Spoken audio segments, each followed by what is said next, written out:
ada seorang tokoh yang memang sangat berpengaruh di Indonesia, namanya Haji Umar Said Cokro Aminoto.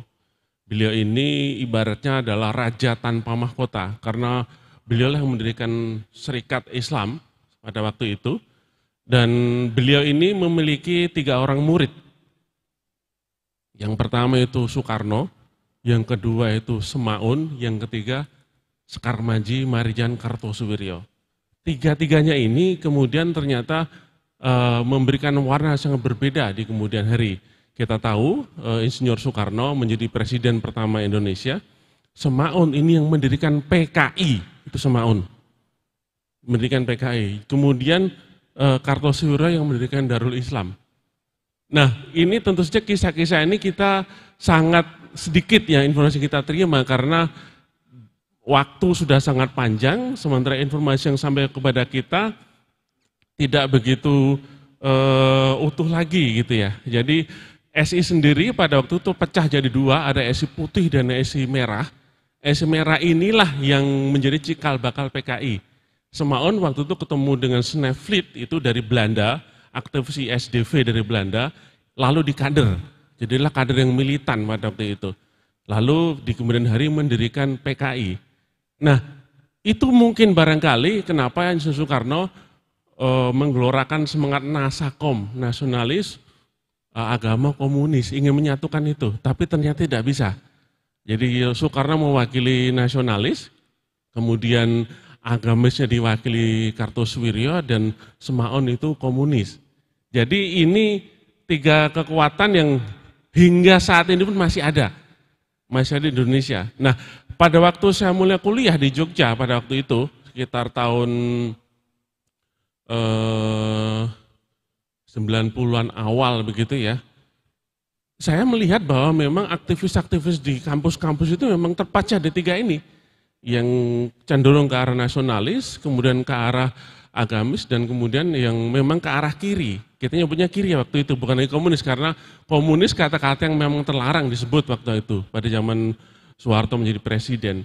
Nah, jarak tempat kos saya itu menjadi tempat berkumpulnya seluruh aktivis muslim, yaitu di Sendowo ya. Sendowo itu dekat sekali dengan kampus Gajah Mada, hanya beberapa meter dari kampus, itu seluruh aktivis berkumpul di situ. Nah, menariknya 150 meter dari tempat kos saya itu adalah pusat pergerakan mahasiswa kiri. Inilah yang kemudian menjadi cikal bakal PRD. Nah, di salah satu pledorinya Ustadz Alfian Tanjung itu beliau menyebutkan mengenai kaitan PRD sama komunis. Kita tahu persis bahwa mereka sering mengundang aktivis-aktivis komunis. Balik sedikit ke belakang, di tempat asal saya itu, saya pada waktu kecil itu ketika mau tidur sering diceritain masalah geger. Geger itu suatu peristiwa yang sangat besar terjadi oleh kakek nenek saya, orang-orang tua saya. Geger apa? Waktu saya masih SD ini jadi cerita pengantar tidur. Bahwa pada waktu itu situasi sangat kacau sehingga tidak ada orang-orang Islam yang tidur di rumah. Di kampung saya itu nggak ada yang tidur di rumah. Kalau malam mereka pasti keluar. Apakah tidur di sawah, tidur di mana? Tidak ada yang tidur di rumah. Kenapa begitu? Kalau mereka tidur di rumah, mereka akan diculik dan dibunuh. Jadi sangat mencekam, dan kebetulan rumah yang menjadi pusat pertemuan orang-orang komunis itu adalah persis di samping rumah saya. Persis sekali. Ini rumah saya yang bersebelahan sekali rumahnya itu.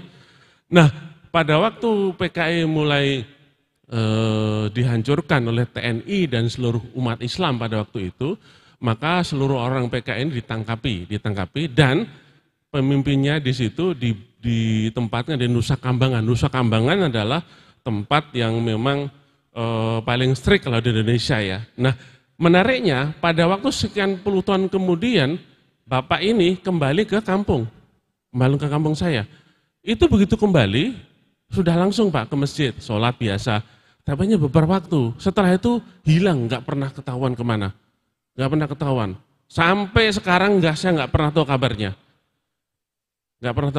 Dan bisa jadi itu banyak peristiwa, artinya bisa jadi mereka mulai berkoordinasi lagi dan akhirnya seperti saat ini ya kita lihat bahwa gaung komunis ini sudah semakin kuat di Indonesia ini, karenanya perlu kita mendengarkan apa yang disampaikan Ustadz Alfian Tanjung ini dari sudut pandang beliau mengenai komunis tersebut, sehingga kita akan mendapatkan wawasan yang memang penting untuk kita ketahui, karena memang komunis ini tidak pernah mati. Di negara lain sudah mati, tapi di Indonesia masih hidup.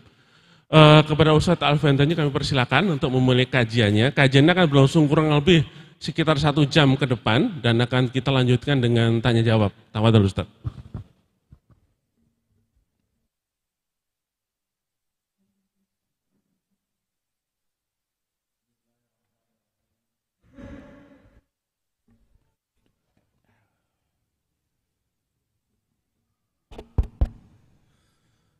Assalamualaikum warahmatullahi wabarakatuh.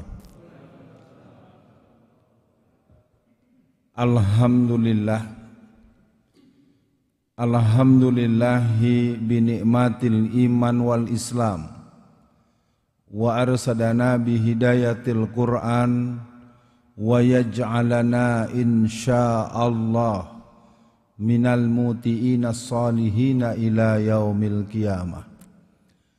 Ashhadu an la ilaha illallah wa ashhadu anna Muhammadan abduhu wa rasuluh. Allahumma sholli ala Muhammad wa ala ali Muhammad. Qala Allah Ta'ala fil Qur'anil Karim. A'udzu billahi minasy syaithanir rajim. Bismillahirrahmanirrahim. Yuriduna liyutfi'u nurallahi bi afwahihim. Wallahu mutimmu nurihi walau karihal kafirun. Para jamaah kaum muslimin yang menyimak di majelis ini maupun di dunia lain, di dunia maya maksud saya, karena saya dengar ini di live dan menjadi hal yang harus saya hitung-hitung, ya, walaupun dengar-dengar undang-undang ITE ini mau direvisi, kelihatannya ini gayanya gaya mau stung juga dulu begitu. Anda kritik saya gitu. Ternyata itu untuk mancing ular keluar dari dalam sarangnya gitu. Ya. Jadi pola komunis kalau saya ingin katakan di awal pembahasan, negara kita hari ini sejak tahun 2015 de facto sudah menjadi negara yang berhaluan komunisme. Sering saya dipersoalkan baik oleh wartawan maupun para pakar maupun para tokoh-tokoh, seperti perdebatan saya di JEK TV dengan Profesor Dr. Tamagola itu, Tamrin Tamagola. Ya. Perdebatan itu waktu itu saya bersama dengan almarhum A.M. Fatwa, Pak Profesor itu bersama dengan Reza Muharram, seorang kader PKI yang sangat pede, yang pernah berdebat keras dengan Bang Ridwan Saidi. Saudara Alfian, Anda jangan ngomong PKI lagi, PKI-nya sudah nggak ada. Wah. Kebetulan saya bawa ini. Di tangan saya ini adalah ADART hasil Kongres PKI yang terakhir yang dilakukan di sebuah desa di Magelang, Jawa Tengah, tanggal 15 sampai 17 Agustus tahun 2010. Ya. Jadi ini adalah sebuah pedoman organisasi, saya bacakan covernya saja. Di covernya disebutkan konstitusi dan pokok-pokok program umum demokrasi rakyat Indonesia, Partai Komunis Indonesia PKI, diterbitkan Jalan Rakyat 2010. Jadi para hadirin semua, para jamaah, bapak dan ibu yang berbahagia, perbincangan kita pada pagi ini menurut saya, kalau kata bahasa anak-anak petamburannya, udah telat. Mereka sudah bunuhi ulama-ulama kita. Mereka sudah bubarkan FPI kita. Mereka sudah halangi Hizbut Tahrir kita. Mereka sedang mengincar untuk membubarkan organisasi yang lain. Dan saya pikir sudah didengar di berbagai media, ada 3 yang sedang di TO, ya. Saya katakan secara terbuka, yang paling awal akan dihabisi adalah Muhammadiyah. Sebetulnya ketika FPI saya sudah sampaikan 11 tahun yang lalu. Ketika saya menyebut kata Muhammadiyah bukan berarti saya gembira, bukan berarti saya sok pinter, bukan saya berarti sok tahu, bukan saya berarti sok pakar, tidak. Karena perangkat-perangkat instrumen yang mereka punya sudah dianggap memadai. Nanti tahap berikutnya mereka akan bubarkan PKS. Dan yang paling membahayakan nanti adalah mereka akan menghabisi warga NU. Ini agak rupa, saya sudah ingatkan beberapa tokoh-tokoh, saya bilang Bapak, Pak Kiai, pimpinan pesantren, musuh berat dari PKI itu sampean. Jenengan musuh yang paling diincer. Cuman susah, kalau kata bahasa Betawinya kagak berasa. Kalau dalam teori itu teori bubur panas, dihabisin dulu yang ideologis secara konsepsional, Hizbut Tahrir. Yang ekspresif nahi mungkar, FPI. Habis itu dibikin usulan pabrik miras, investasi miras. Nanti baru yang lain. Lama-lama ini adalah sebuah perwujudan sebagaimana yang tercantum dalam buku Bahaya Komunisme yang ditulis oleh Profesor Dr. Zainal Abidin Ahmad dan Bapak Dr. Baharudin Lopa yang ditulis tahun 1967. Dalam halaman 21 alinea keempat disebutkan bahwa kegagalan pemberontakan PKI pada tahun 1948 merupakan repetisi, warming up. Kegagalan pemberontakan PKI pada tahun 1965 general repetisi, pengulangan. Dan kita akan melangsungkan pemberontakan yang ketiga. Dan mereka sudah berhasil. Kalau dalam prolegnas terbaru kita dengar ada nomor 9 usulan pemerintah. Yang repotnya kita ini dikasih gula-gula karena undang-undang HIP tidak ada dalam prolegnas. Prolegnas yang dilansir oleh DPR beberapa hari belakangan ini tidak memunculkan lagi. Jadi tidak ada lagi undang-undang HIP. RUU HIP sudah entek, sudah delete, sudah tereliminasi. Hati-hati yang mereka munculkan RUU BPIP. Kita ingat siapa pemimpin BPIP pada awal dia menjabat, dia sudah bilang musuh utama Pancasila adalah agama. Tolong diperhatikan itu. Yang kedua, yang terbaru dia katakan kalahkan ayat suci dan menangkan konstitusi.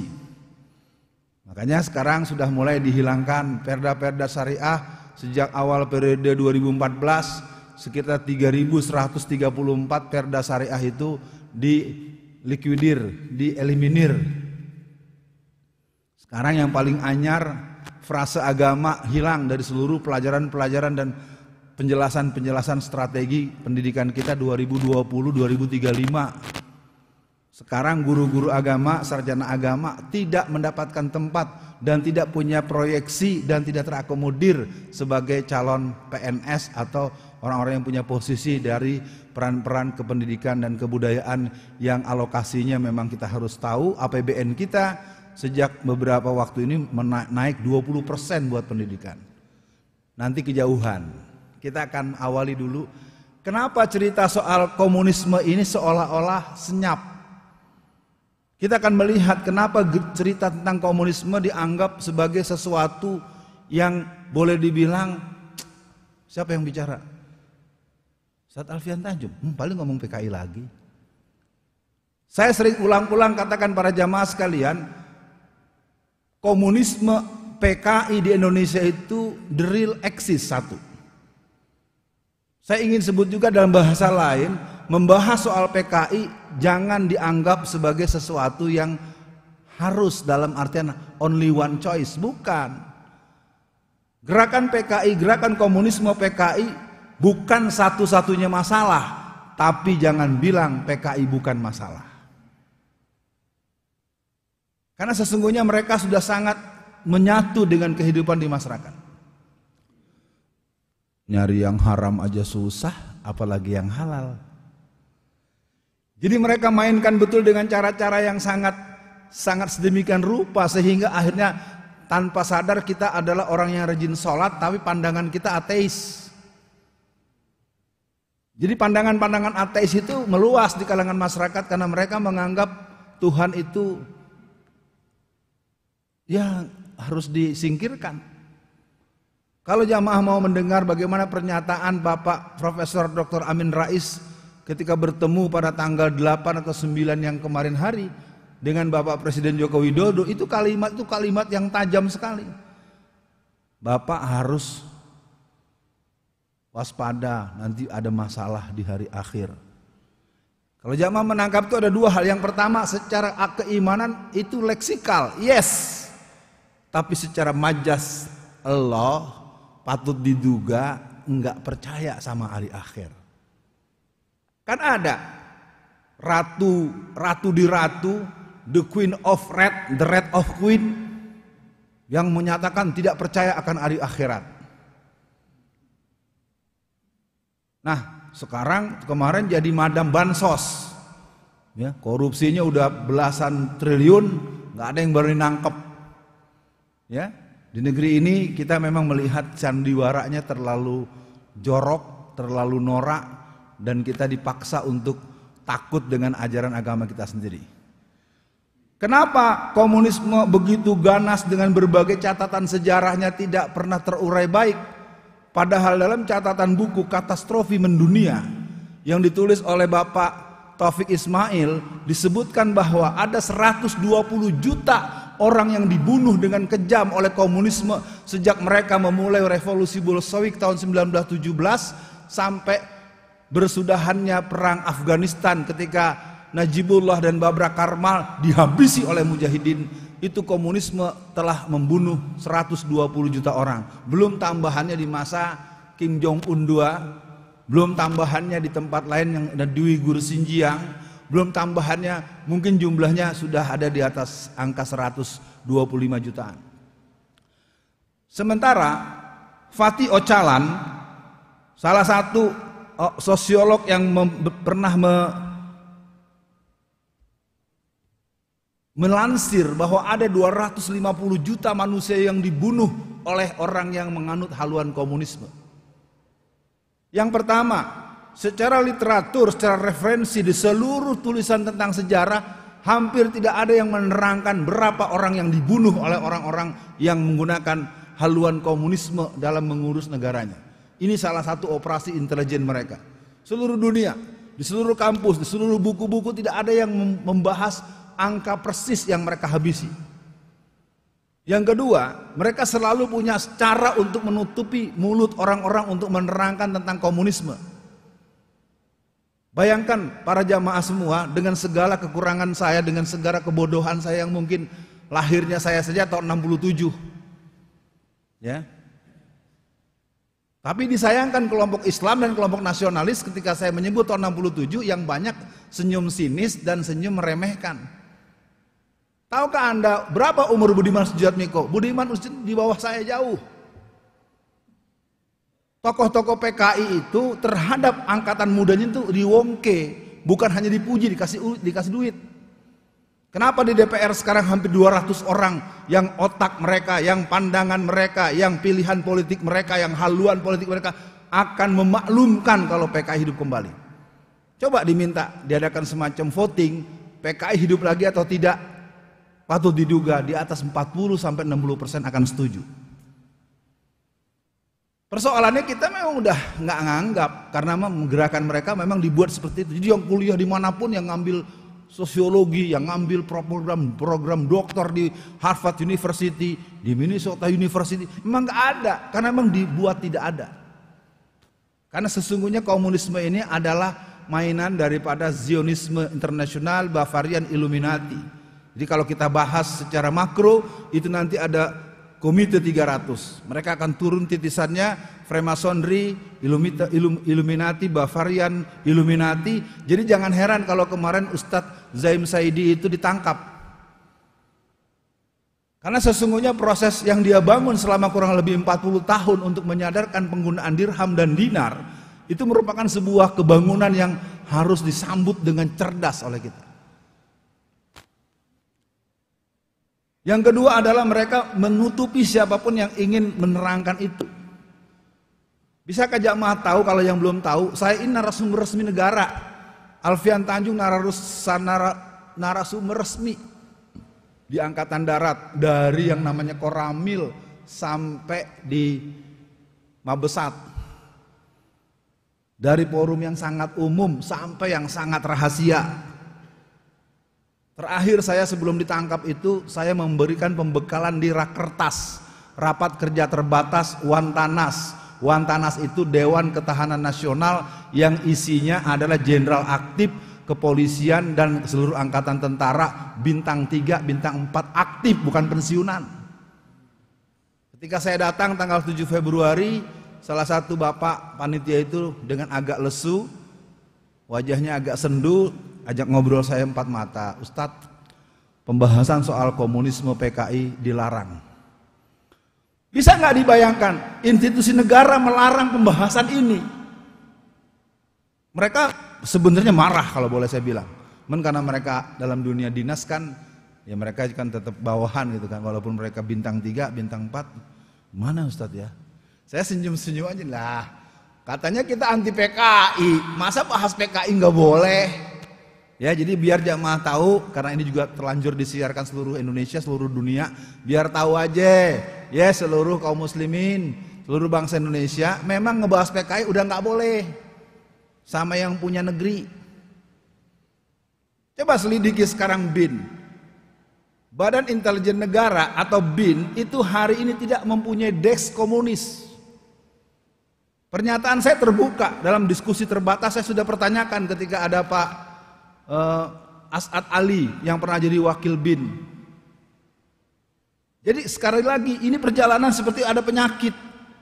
Penyakit sedang mewabah, virus penyebabnya dibiarkan, dokter spesialisnya, ya, ahli bedahnya di penjara. Ya, saya kan kena vonis 4 tahun. Jadi pakar PKI-nya masuk penjara, virus PKI nyebar terus. Lalu PKI nggak ada, yang bilang PKI itu hoax. Saya sudah bilang di mana kesempatan, siapapun tuan-tuan yang merasa punya kalimat itu, saya Alfian Tanjung secara terbuka, yuk kita ngobrol. Mau di acaranya Mata Najwa, mau di acara ILC, mau acara apa, saya akan bisa menjelaskan bahwa PKI the real comeback. PKI jelas sedang menunggu eksistensi secara de jure, yaitu pengesahan RUU BPIP. Dieliminirnya undang-undang HIP itu hanya gula-gula. Karena disahkannya BPIP akan mendimensikan bahwa BPIP akan menjadi tombol saklar untuk mengatur Pancasila, dan dia akan berfungsi sebagai komite sentral PKI. Saya bilang syaratnya 2. Kalau mau bicara soal gerakan PKI, kebangkitan PKI dengan saya yang banyak kekurangan ini, syaratnya 2. Jangan pakai pasal, jangan pakai fisik. Ya, mudah-mudahan ini didengar semua nih oleh siapapun, siapa namanya, Reza Muharram, siapa Waluyo Jati, siapa lagi namanya, Aam Sapulete, siapa lagi nama-nama yang mungkin dulu-dulu kader-kader yang sangat disayang oleh keluarganya Bapak SBY. Saya serba salah nih ngomong nih. Ya, tapi itu yang saya tahu. Jadi kelompok-kelompok model Andi Arief, Yusuf Silanang, Desmond Mahesa, mereka nyebar semua, diaspora komunis menyebar. Sementara kita menganggap, wah Ustadz ngomong menyebut nama orang loh. Ya memang iya kok, tanya aja. Nah yang ketiga, mereka melakukan tindakan-tindakan yang mengarah kepada bentuk performance casing. Apa ya, kalau kata bahasa orang kita ini, musang berbulu ayam ya. Luar biasa. Kader-kader mereka tuh ada yang hafal Quran, ada yang qori.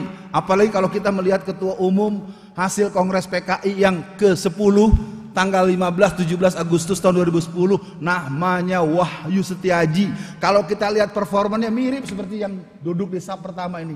Wajahnya wajah santri, wajahnya wajah anak masjid. Wakil Ketua Umum namanya Teguh Karyadi, dia ada di Semarang. Sekarang sentral PKI ini sejak memasuki 2020 itu di Boyolali dan Semarang. Kondisi mereka konsinyir untuk membunuh tokoh-tokoh Islam yang menggelorakan perlawanan terhadap PKI. Sudah begitu mereka mengatakan di mana-mana, masih bilang PKI nggak ada. Saya udah bilang dari tadi, PKI direkam, nggak mungkin Pak, ini ADART Pak. ADART itu bukan dibikin di tukang cendol. Segoblok-gobloknya orang goblok juga ngerti, ADART itu dibuat mesti ada pertemuan perwakilan representatif. Ini dihadiri oleh perwakilan 25 provinsi.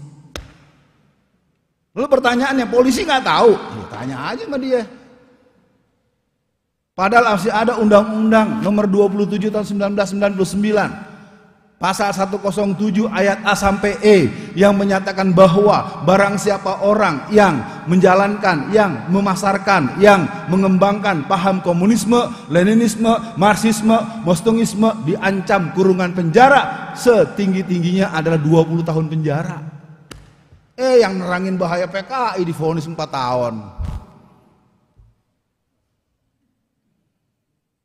Saya tidak merasa sedang marah, saya tidak dalam kondisi emosional. Saya bilang, emang kita dipaksa jadi orang tolol. Ini kalau bahasanya Mas Rocky Gerung lebih ringan Pak ya, dungu. Jadi kita ini sekolah tinggi-tinggi, bahkan ketika revisi Undang-Undang ITE pun narasumber utamanya Nikita Mirzani. Wah, jelas kok, saya nggak ngarang-ngarang nih. Bukan pencemaran nama baik kok, orang terlansir kok di berbagai media. Nikita Mirzani dipanggil sebagai narasumber ahli untuk revisi Undang-Undang ITE. Nggak sekalian aja tuh mamang tukang cendol dipanggil. Negeri ini udah nggak keruan ini, antara sarap kalau bahasa Betawinya, setengah on. Nah, yang terakhir, kenapa gerakan komunisme tidak tersebar luas? Karena bohong berbalut bohong, habis bohong, bohong lagi. Jadi bohong itu hukum wajib, rukun wajib untuk orang-orang yang berpaham komunisme. Sama dengan Syiah, makanya berteman tuh dia. Jadi kalau kita dengar omongan si Denny Siregar, omongan Abu Janda, omongan si Dewi Tanjung, dekat-dekat lagi sama nama gua tuh. Ya. Ini adalah kader-kader yang sebetulnya la ilmaniyah, dan mereka bukan berjalan sesuai dengan kemampuan mereka, karena mereka di belakang mendapatkan backup, baik backup keamanan. Bayangkan saja, hari pertama ketua KNPI dipecat hanya gara-gara nuntut Abu Janda, ditangkap gara-gara menghina agama. Orang mengusulkan orang yang merusak kerukunan, malah orang yang melaporkan, yang seperti saya nih, Pak itu ada maling, ada maling. Jadi yang ditangkap oleh polisi bukan yang nyuri motor, yang ngasih tahu. Suka nggak suka itu fakta. Waduh, waktu-waktunya gimana ngatur nih? Mudah-mudahan cukup. Bismillahirrahmanirrahim. Kita mulai catatan 25 tahun gerakan PKI tahun 1996-2021. Konsolidasi mereka sejak tahun 66 tahun 1996 nanti akan saya perdengarkan di salah satu bahan yang bisa kita rujuk, menangkal PKI strategi menjaga keutuhan NKRI.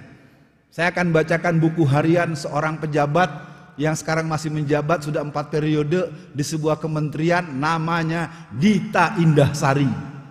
Keren nggak? Orang yang terang-terangan ingin membangun kembali PKI, jadi pejabat di instansi kementerian titik-titik resmi. Apa isinya? Dalam buku harian yang ditulis oleh orang yang bernama Dita Indahsari, tertanggal 16 April 1996. Ya, 96 kan? Partai sudah berdiri, 31 tahun terkubur, dibantai, dihina, dibunuh, dilarang, diawasi, dikhianati, sekarang dibangun kembali. 31 tahun, buku hariannya ditulis tahun 96. 96 kurang 31 berapa? Dan Dita Indahsari pun umurnya jauh di bawah saya. Sementara tokoh-tokoh Islam, tokoh-tokoh nasionalis kalau mendengar pembahasan PKI oleh seorang Alfian Tanjung yang usianya pun sudah melampaui ambang 50 tahunan, wah cile, lele, tahu apa kamu? Tuh maaf ya. Saya bilang bapak-bapak, kalau memang bapak-bapak lebih tahu daripada saya, bapak ngomong dong. Bapak nulis dong. Maaf ya, ini kelompok-kelompok nasionalis, kelompok Islam ini harus saya ya bukan nasihatin, ngingetin aja. Jangan merasa, saya ini pernah ngalamin, saya pernah mateni PKI. Iya, sekarang bapak pernah cerita nggak cucu bapak aja dukung PKI. Karena banyak masyarakat sekarang mengeluh ternyata anak mereka yang kuliah, apalagi tadi moderator kuliah di UGM lu ya. UGM sarang PKI. Saya harus katakan itu. Kenapa acara-acara yang memang berat teman-teman HMI mental terus. Walaupun kalau kalimat saya berbahaya, tapi saya tidak ingin katakan dalam konteks keseluruhan. Karena memang kader-kader mereka ada model si Budiman Sujatmiko, kan pernah mondok di UGM. Ya, dan orang-orang yang mengaku UGM, entah UGM entah enggak, saya nggak tahu tuh. Ya, yang kontroversi itu, maka akhirnya Bambang Tri masuk penjara juga. Jadi gerakan-gerakan mereka memang dibangun, dan kita lihat bagaimana pernyataan dalam. Jadi kalau tadi soal UGM, saya ingin katakan dalam konteks memang terbelah serius. Kelompok Islam dulu ada yang namanya masjid apa Pak? Ada masjid kelompok masjid tuh. Saya dulu ngisi tahun 80-an tuh. Nah di Suhada tuh kelompok Islam. HMI aja, HMI Jogja dengan HMI Jakarta beda.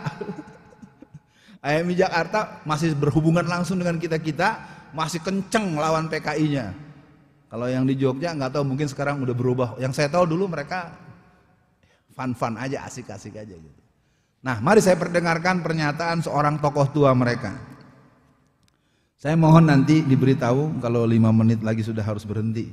Nah, bahan ini kalau memang mau serius kita bisa 4-6 jam kalau memang mau dialognya untuk sampai pengertian bahwa kalau PKI-nya ada, lalu gimana? Dalam bab ketiga di buku ini, Sistematika Kebangkitan PKI, tertulis dalam pernyataan di pledoinya seorang Sudisman dalam sidang Mahmilub tahun 67. Jika saya mati, sudah tahu bukan berarti PKI ikut mati bersama kematian saya. Tidak, sama sekali tidak.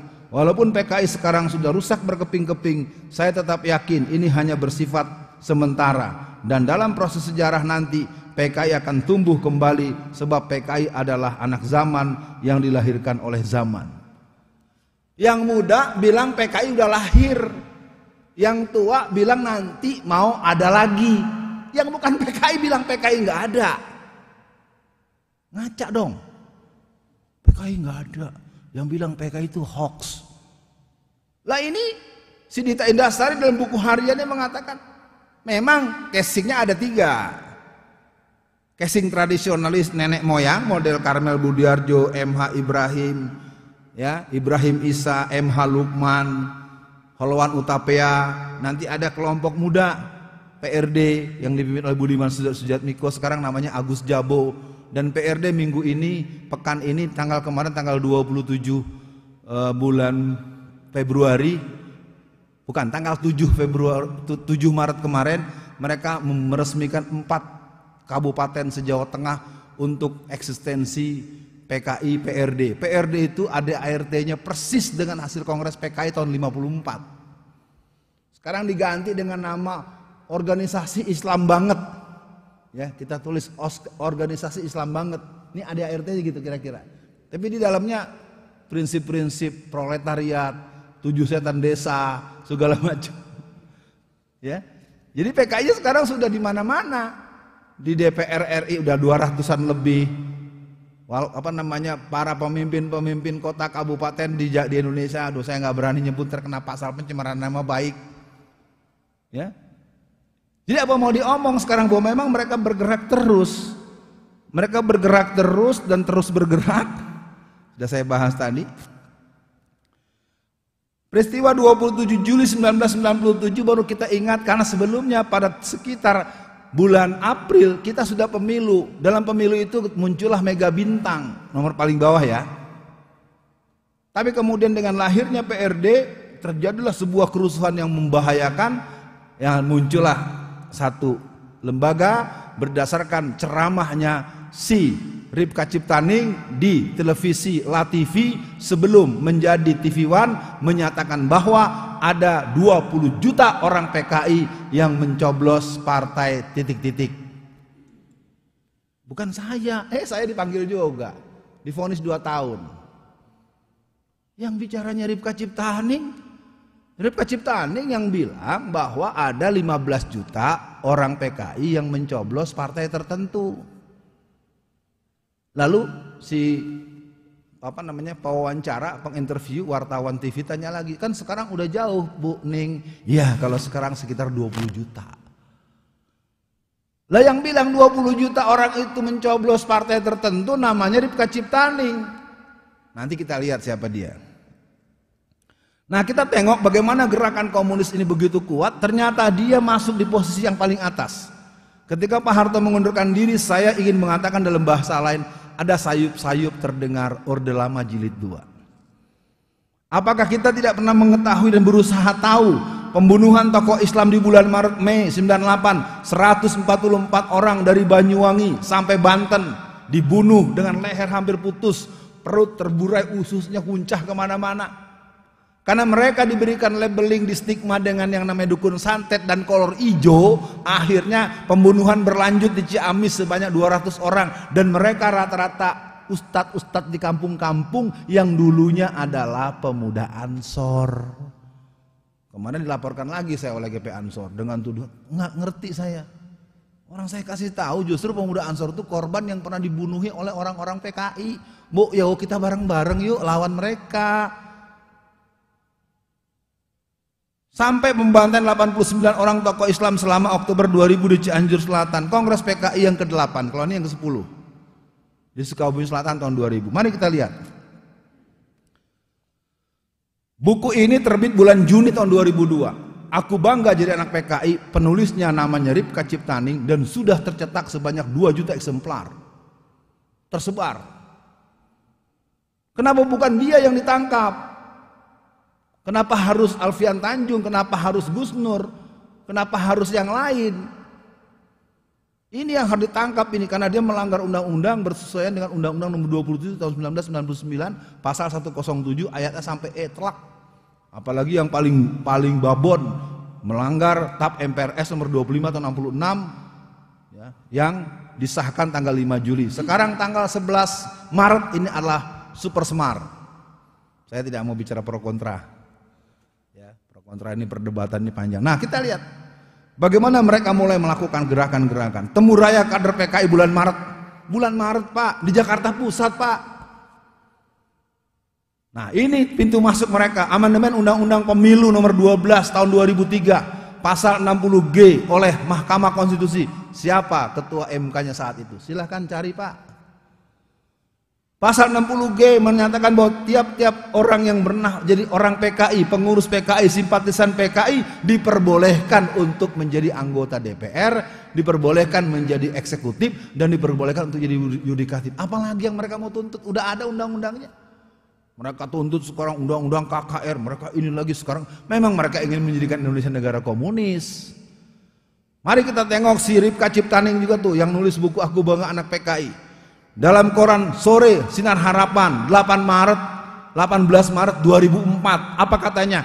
Hanya Front Nasakom saja yang bisa keluarkan bangsa dari krisis. Coba 2004 ini bocah udah berani ngomong begitu. Ini titisan Gerwani ini karena memang ayahnya tokoh PKI Solo tahun 50-an. Ya. Judicial Review kader PKI ke Pengadilan Negeri Jakarta Pusat pada bulan September tahun 2005, 500 kader-kader PKI yang usianya 70 tahun, 80 tahun, 90 tahun yang jalannya udah pada miring-miring. Dari Blitar, dari Kediri, dari Boyolali, dari Semarang, dari Klaten. Datang mereka Pak ke Jakarta Pusat. Pengadilan Jakarta Pusat itu kalau tahun itu masih ada di dekat Harmoni. Coba bayangkan, 500 orang. Gimana kita bisa bayangkan yang tua-tua tuh? Sementara kalau yang kelompok Islam saya tahulah ada yang cuma nostalgia sama nyalahin kita yang muda. Kamu tahu apa anak baru kemarin? Itu terus yang sering saya dengar tuh dari yang tua-tua. Saya nggak bisa, bukan marah ya Pak, bukan saya menghujat orang tua. Tolonglah bapak-bapak yang lebih tua, tolong kami yang muda yang kurang-kurang tuh dikasih tahu. Jangan dinyek-nyek, jangan diinyak-inyak. Akhirnya kita malas bahasnya. Saya karena terlanjur sudah melihat ini sebagai bagian daripada fardu kifayah.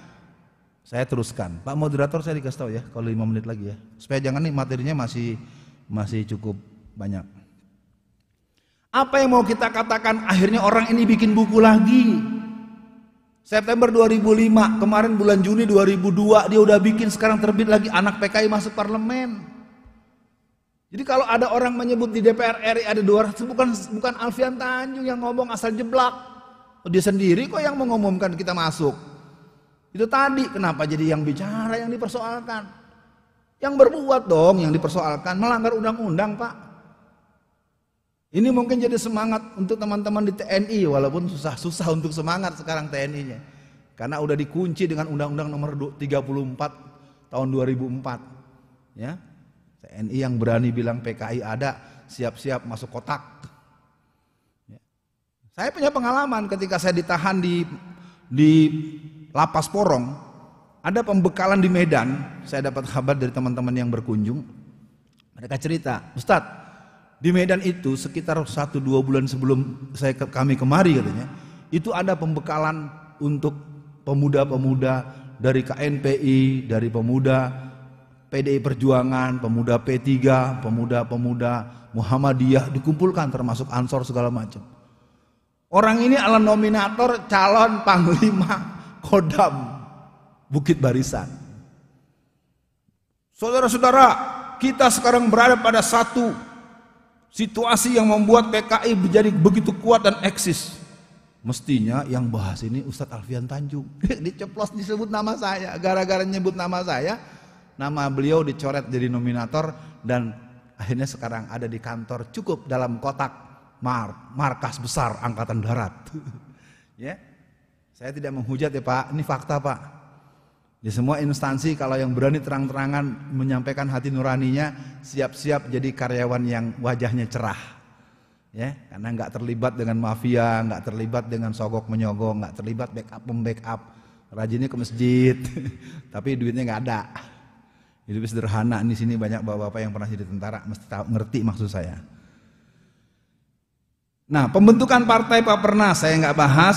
Peristiwa Pakis Ruyung, ini kedatangan si Ripka Ciptaning. Kongres PKI yang ke-10 sudah saya bahas tadi. LKS, PKN SMU 2012. Ditetapkannya Mei libur nasional. Libur nasional 1 Mei 2014.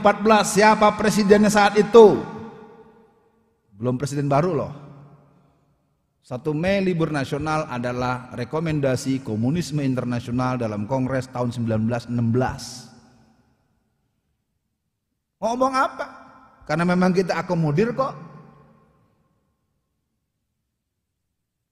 Kita coba sampai kepada hal yang pernah saya ikuti secara langsung selama 2015. Ulang tahun PKI yang ke-95. Kalau yang kemarin yang ke-100, kalau jamaah ikuti, yang ke-100 kemarin tuh tanggal 23 Mei 2020. Karena kan PKI itu dilahirkan tanggal 23 Mei 1920 setelah Kongres ISDV yang ke-7. Ya, namanya dulu Hindia Belanda, tapi sesungguhnya ya PKI, Partai Komunis Indonesia. Ini nih yang membuat saya dipersoalkan lah. Memang faktanya kok. Mereka mengadakan ulang tahun PKI ke-95 tanggal 24 Mei 2019 di Parakan Temanggung. Sabtunya sehari sebelumnya di aula kantor NU cabang Kendal. Masa gara-gara saya nulis segini lalu saya dilaporkan ke polisi? Ada juga Anda cari panitianya, bener nggak kemarin ada di sini? Marahin, gua yang disalahin. Ini fakta kok. Ini fakta memang. Nah, kenapa bisa terjadi sebuah organisasi yang sesungguhnya jadi inceran PKI malah membiarkan PKI berulang tahun di kantor Anda? Jangan malah gue yang dimarahin. Saya dengar di beberapa, diserang saya. Tapi sayangnya saya nggak dihadirkan. Karena ada seminar besar di sebuah hotel bintang 5 di Jakarta membahas tentang PKI. Wartawan tanya, Mbak Ning ngomongnya cacus gitu. Tapi kok di sini nggak ada Ustadz Alfian Tanjung. Nah, itu berarti orang-orang PKI itu biasa aksi sepihak, nggak berani kalau menurut saya. Beraninya main belakang, main tusuk, main fitnah, main menyebarkan berita bohong. Saya nyatakan kalau ada orang-orang PKI yang ngaku PKI, asal Anda bisa sportif, mendingan Anda katakan saja isyhadu bi anal PKI. Keren itu. Jadi jelas kita perangnya. Jangan bilang enggak terus padahal Anda maunya ke situ juga. Pemutaran film Senyap, ini saya sudah tanya pada Pak Taufik Ismail. Film Senyap ini dibuat oleh seorang sutradara yang tidak terpakai di Hollywood.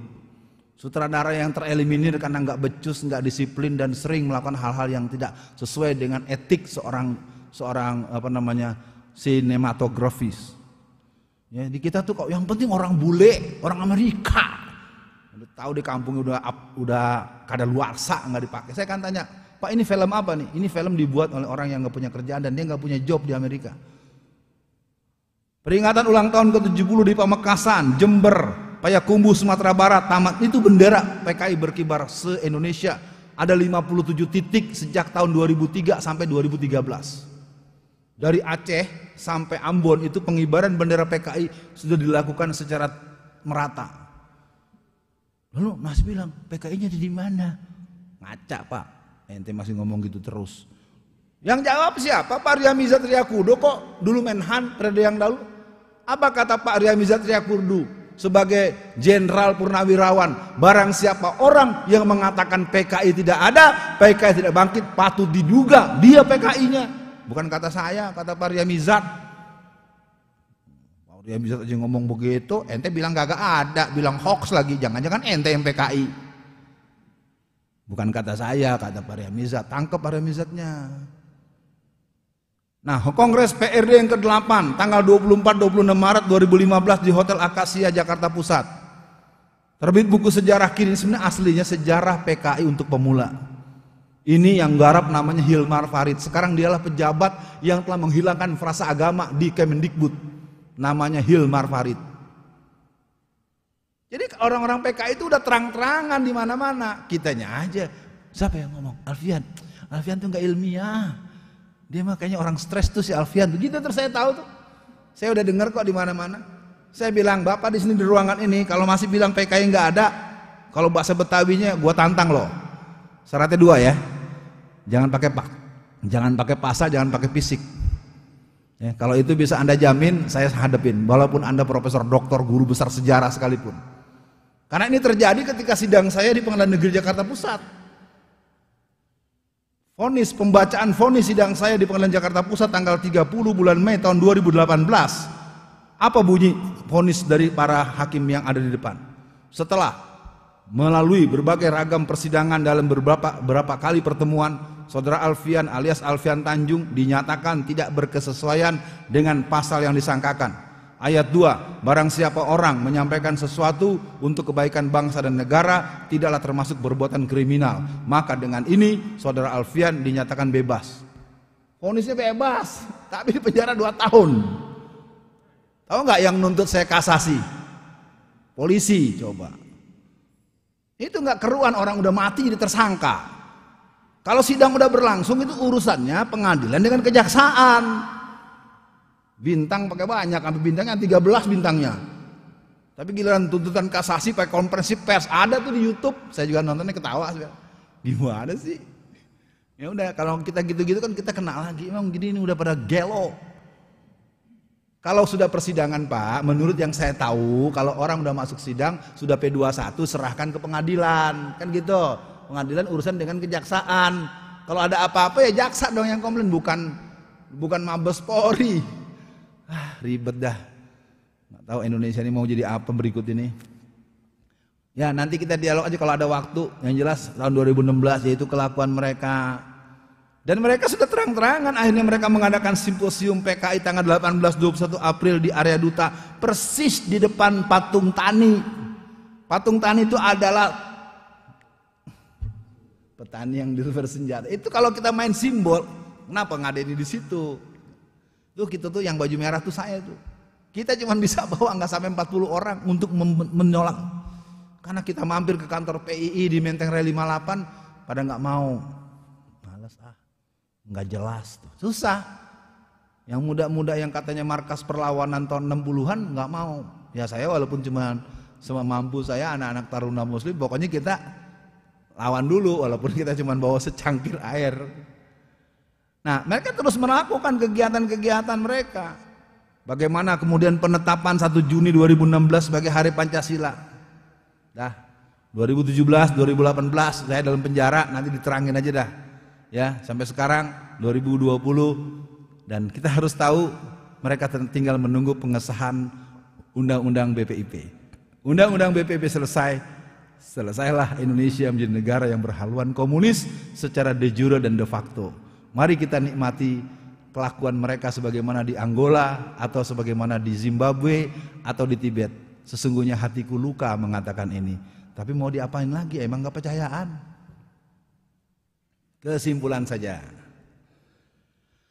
PKI bangkit secara sistematis mengarah untuk eksisnya kelembagaan dia sebagai partai atau sebagai konstitusi atau sebagai substitusi atau sebagai translasi.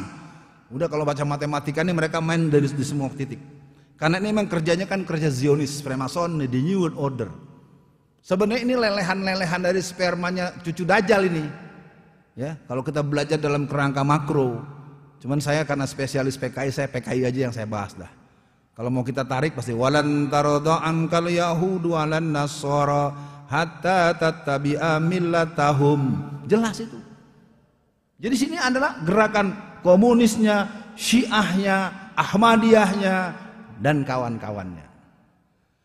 Lalu apa yang perlu kita lakukan? Harus dilakukan perlawanan secara konstitusional. Ya sekarang DPR RI-nya bayangin aja orang mau mempertanyakan mic-nya dimatiin. Ya, Omnibus Law, wah keren itu, undang-undang gelondongan. Ya. Perlu adanya solusi yang masif, sistematik, terstruktur dan berlanjut. Tapi saya bicaranya cuma bisa nulis. Kemana lagi? Pakar PKI aja di penjara. Luar biasa, keren Indonesia keren. Nah, keberadaan satuan aksi dibutuhkan dari pusat sampai daerah dan saya tidak tahu di mana bisa dibangun. Karena kita sekarang harus jujur, kita punya masjid megah, kita punya jamaah seperti ini. Sekarang ini harinya hari tanggal merah, hari libur. Coba lihat kiri kanan, mana anak remajanya? Nol kan? Nggak ada. Saya keliling Indonesia pun begitu yang saya temukan. Ini waktu suruk sudah masuk, bapak-bapak sudah mulai bersolat. Saya pikir, saya tidak tahu bagaimana komitmen waktunya. Terakhir dari saya, ini dalam persiapan. Karena Xi Jinping telah mengenakan perintah keras untuk menghabisi seluruh gerakan perlawanan. Jadi pembubaran FPI bukan hanya semata-mata ada backup daripada bandar dan para bangkong-bangkong, biong-biong yang menjadi bandar-bandarnya bandar, oligarki bangkong. Sesungguhnya ada instruksi langsung dari Xi Jinping yang memberikan penegasan, habisi seluruh orang yang melawan kebangkitan komunis di Indonesia. Kepada siapa itu dinyatakan?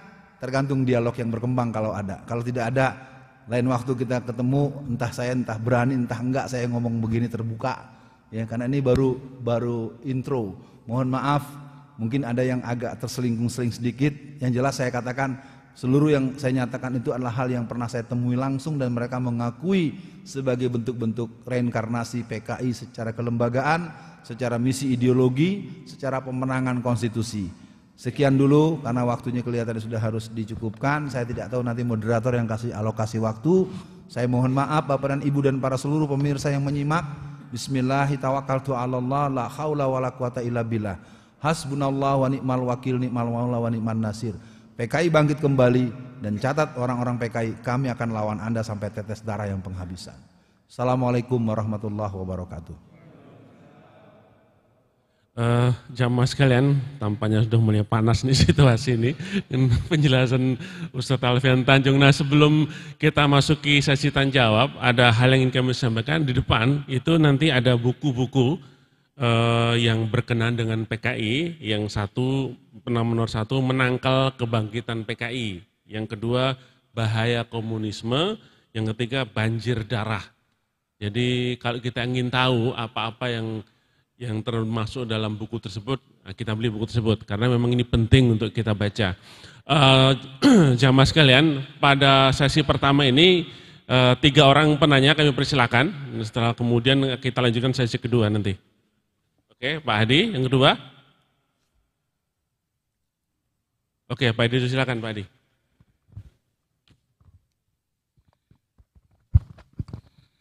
Terima kasih Bapak Moderator.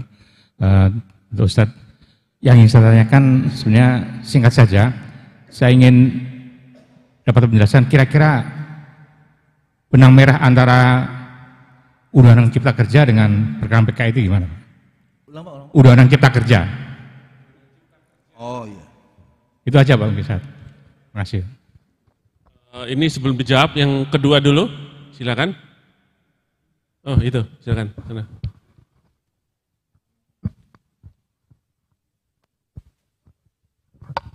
Assalamualaikum warahmatullahi wabarakatuh Ustaz. Pertanyaannya adalah, apakah menurut Antum sekarang berarti TAP MPRS yang 25 tahun 66 apakah sudah dicabut itu? Makanya kayaknya sembarangan aja mereka berjalan dengan mudah. Terima kasih. Ya, kedua, yang ketiga. Oh, silakan ini, depan ini.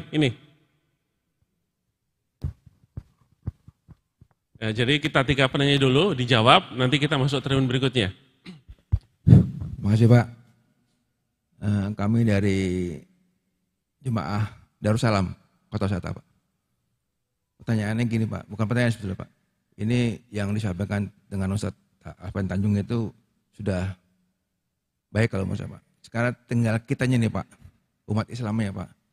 Karena umat Islam ini kalau menurut saya sekarang ini masih mempunyai pikiran ubud dunia. Kalau mungkin ini secara langsung terkikis, itu akan habis Pak. Nah, kebanyakan yang teman-teman ini yang nggak sadar Pak. Oke lah, yang ubud di dunia itu kalau menurut saya kebanyakan dari kelompoknya 01. Ya, itu Pak. Terima kasih Pak.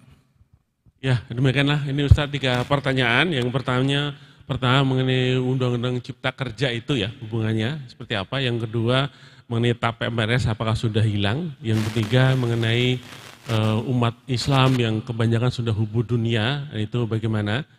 Silakan Ustaz jawab dulu. Saya dalam posisi ingin memfeedback saja, tidak menjawab karena saya juga banyak hal yang harus saya pelajari lanjut. Kepada Pak Hadi tadi pertanyaan luar biasa ya. Saya dikirimi 2 bundel besar dari teman-teman UGM, terutama kelompok teman-teman HMI yang punya keseriusan dosen-dosen ya, termasuk si Zainal Arifin Mukhtar, Bang Uceng ya. Jadi saya tadi kalau saya nyebut-nyebut UGM jangan Anda lalu tersinggung. Memang di sana memang saya pernah ada acara di UGM itu gagal gara-gara narasumbernya saya gitu. Berarti memang anak-anak yang PKI-nya memang cukup, anak-anak HMI pada ngeluh, maaf ya Bang ya, udah datang nggak bisa diri, ya udah nggak apa-apa, biar aja. Namanya juga mereka nggak suka cara-cara yang sportif ya. Nah, saya ingin katakan pertanyaan Bapak sudah Bapak jawab sendiri dengan pernyataan yang ingin saya katakan. Ini kan undang-undang gelondongan, gila ini PKI banget loh, ini komunis banget. Bayangin orang bisa dipecat semaunya, nggak dapat pesangon. Wah ini kalau kita baca, saya baca kajian akademiknya apa bagus sekali. Waduh saya bilang, saya nggak paham ya di negeri ini ada pemerintah bikin peraturan yang isinya untuk menyengsarakan rakyatnya total. Saya nggak ngerti lagi Pak. Jadi kalau kita baca Quran udah benar-benar tadi imam kita udah bacain Quran ayatnya bagus. Atau dalam ayat lain Allah katakan, laqad ja'akum azizun alaihim anitun harisun alaikum bil mu'minina raufur rahim. Jadi kalau dalam bahasa sederhananya pemimpin itu kan mesti sayang sama rakyatnya. Nah sekarang rakyat mau pergi haji nggak bisa Pak. 38,5 triliunnya udah entek. Udah kanyut. Jadi rel kereta api yang gak jadi dipakai. Aduh, mau kamu taruh di mana? Saya bilang seperti orang Bapak punya restoran. Restoran Bapak besar, saya bawa rombongan 500 orang Pak. Bapak teman saya. Pak, ini saya bawa teman-teman 500 orang. Boleh ya Pak makan di restoran Bapak, ngutang dulu ya. Kira-kira gitu ya, mudah-mudahan Jawa ngerti. Tahun ini kita agak berat nih untuk berangkat karena pemerintah Arab Saudi nggak mau tahu boleh masuk, mana bayaran, uangnya udah kagak ada, udah dipakai. Itu harusnya yang pakai itu ditangkap, tangkap dan hukum mati mestinya yang nggak pakai uang itu. Siapa yang bilang boleh itu, yang nyuruh pakai uang itu tuh harusnya ditangkap. Itu orang puluhan tahun nabung mau pergi haji, tukang beca, tukang kupon, nabung berpuluh tahun, giliran mau berangkat kagak jadi karena mau duitnya kagak ada, nggak bayar. Antara Saudi nggak mau bawa, ya Etihad nggak mau bawa. Nah kesimpulannya buat Pak Hadi, Omnibus Law adalah sekali gebuk semuanya kena. Wah udah gitulah Pak ya. Saya baca penjelasan ada satu analisa ininya, terus per undang-undangnya dibahas. Kok aneh, ada undang-undang dibuat bukan buat mensejahterakan rakyat, bukan buat menyenangkan rakyat, bukan buat memudahkan rakyat. Saya nggak tahu. Ini persis pernyataan Soekarno. Satu waktu nanti kalian akan berhadapan dengan pemimpin negara, pemimpin negeri ini yang kejamnya lebih kejam dari penjajah. Bukan kata gua loh, itu kata pemimpin yang lu puja-puja, lu yang lu bawa-bawa tuh fotonya kalau kampanye. Kampanye kan lu yang bawa-bawa terus tuh fotonya si beliau. Beliau pernah bilang satu waktu nanti akan ada rezim yang mengurus negeri ini kejamnya lebih kejam dari penjajah. Bukan kata saya, coba aja lihat tuh di buku di bawah bendera revolusi, baca aja semua tuh gitu-gitu. Ya Pak Adi, mungkin saya bilang saya bukan menjawab, saya cuma mau kasih tahu Bapak sebenarnya udah berasa ini kesono nih. Saya cuma negesin aja Pak. Yes, bahwa memang Omnibus Law itu adalah blabak-blubuk undang-undang gelondongan gitu ya. Bayangin halamannya pindah-pindah. Pasal ini menurut pasal 5A dinyatakan begini. Ternyata di undang-undang nggak ada pasal 5A, adanya pasal 5 saja. Aduh, nggak tahu deh. Ya itu kalau mau jadi maling masih amatiran begitu tuh. Ya, maling konstitusi. Ya. TAP MPRS nomor 25 tahun 66 apakah sudah dicabut? Ya belum, tapi oleh mereka dianggap nggak ada. Itulah watak PKI. Sama dengan watak orang Kristen. Gerakan-gerakan pemurtatan seperti di Bekasi ini ada satu perumahan yang gerejanya sampai 7. Karena di backup oleh seorang jenderal polisi dari aktif perempuan, saya nggak nyebut nama. Bayangkan di komplek itu warga Kristen cuma 7 orang tapi gerejanya 14. Jadi kalau di sini kita kaum muslimin hanya gara-gara, saya sih kalau sholat jarang-jarangin saya, lu belajar agama di mana lu? Masa sab mesti diganti? Luruskan dan rapikan sab. Dalilnya baru ya. Orang luruskan dan rapatkan sab sih, ya. Tapi itu mungkin yang bisa nerangin Bang Ihsan lah ya. Bang Ihsan Tanjung, kalau saya nggak bisa nerangin. Ntar ribut lagi sama pengurus DKM, apalagi sama pimpinan pusat Muhammadiyah. Waduh, ya, udahlah. TAP MPRS ini masih ada, tetapi dianggap tidak ada. Nah, kalau sudah begitu nanti kita secara sistematis mereka akan cabut. Kalau TAP ini dicabut apa akibat? Yang pertama berarti PKI tidak salah. Nah sekarang ini sudah terjadi yang namanya pemberian uang santunan melalui SKKPH. SKKPH ini adalah surat keterangan korban pelanggaran HAM berat yang dikeluarkan oleh Komnas HAM dan mereka mendapat uang persatuan waktu. Ini keterlaluan, kurang ajar ini. Ini Komnas HAM-nya harus dicari siapa nih orang yang mengeluarkan surat itu. Bayangkan Pak, perampok ke rumah Bapak, maaf ya Pak ini bohong-bohongan, merampok rumah Bapak, memperkosa anak Bapak, membakar rumah Bapak, lalu dipanggil ke kantor polisi dikasih hadiah. Itulah kira-kira kalau menurut saya ini. Sekarang ini orang-orang PKI ini banyak yang senyum-senyum. Kenapa? Karena kita aja seperti yang tadi Bapak yang ketiga tadi Pak. Al-wahan hubbud dunya wa karihatul maut. Karena kita memang benar tapi kita diam. Dulu zaman saya kecil saya suka diceritain sama nenek saya, Alfian, orang itu harus berani karena benar. Sekarang orang benar banyak yang pengecut. Benar sih, tapi jangan gitulah. Kita kan yang penting benar, baik-baik saja. Mana ada cerita orang jahat mau baik-baik saja, lawan. Maka dihancurkan dulu yang nahi mungkarnya FPI. FPI-nya bubar, maka diumumkanlah bolehnya investasi minuman keras. Lalu kemudian dianulir, tapi lampirannya doang. Iya, tapi bohong, gitu ya. Nah, tapi bagaimana itu ya? Saya nggak ngerti negeri ini diurus dengan semaunya gitu. Apabila TAP MPRS dicabut, maka yang kedua adalah orang-orang PKI bisa minta hak kompensasi. Tadi sudah kita bahas, 500 orang mendatangi Pengadilan Negeri Jakarta Pusat, mereka minta ganti rugi satu orang 950 juta sampai 2,5 miliar per orang. Total sekitar 25 sampai 40 triliun. Karena mereka mengklaim punya anggota 20 juta orang. Udah jahat, udah rampok, membunuh. Jadi kalau nanti kita mencoba membaca buku ini, kita tidak bisa lagi. Ini penulisnya baru 2 bulan lalu meninggal, Anap Afifi. Ini buku menceritakan tentang banjir darah, kisah nyata aksi PKI terhadap kiai, santri dan kaum muslimin. Bagaimana mereka tahun 1948 menyerbu pesantren Sabilil Muttaqin. Mereka serbu, kiainya dibelah kepalanya, santri sebanyak 108 itu dibunuh dengan sadis, dimasukkan ke dalam lubang yang cuma 12 meter. Kalau orang Jakarta ngenalnya kayak rujak bebek. Bagaimana mereka mengejar seorang menteri pertahanan yang bernama Otto Iskandar Dinata, kepalanya dipenggal, penggalan kepalanya dilarung, dilepas dari ujung Banten sampai arah ke Jakarta Barat lewat Cisadane, Tangerang. Jadi buku ini belum apa menurut saya belum sempurna dalam artian belum banyak. Ini cuma ada sekitar 47, tapi saya pikir bagaimana seorang gubernur Suryo, gubernur Jawa Timur, bayangkan gubernur ditangkap sama orang PKI karena dianggap nggak dukung PKI. Diseret sampai 10 km sampai lepas-lepas itu tulangnya sama setelah dia tergeletak dalam keadaan sudah hampir mati itu dimutilasi. Keren. Jadi kita nunggu gitu dulu baru percaya kali PKI bangkit ya. Ya, makanya buku ini saya bawa dengan segala resiko ya, karena memang banyaknya, wah ini buku provokatif gitu ya. Buku PKI-nya yang bersebar nggak ditangkap, yang begini yang dilarang. Ya, waktu saya di penjara kan sempat buku ini disita di penjara. Saya marah sama polisi.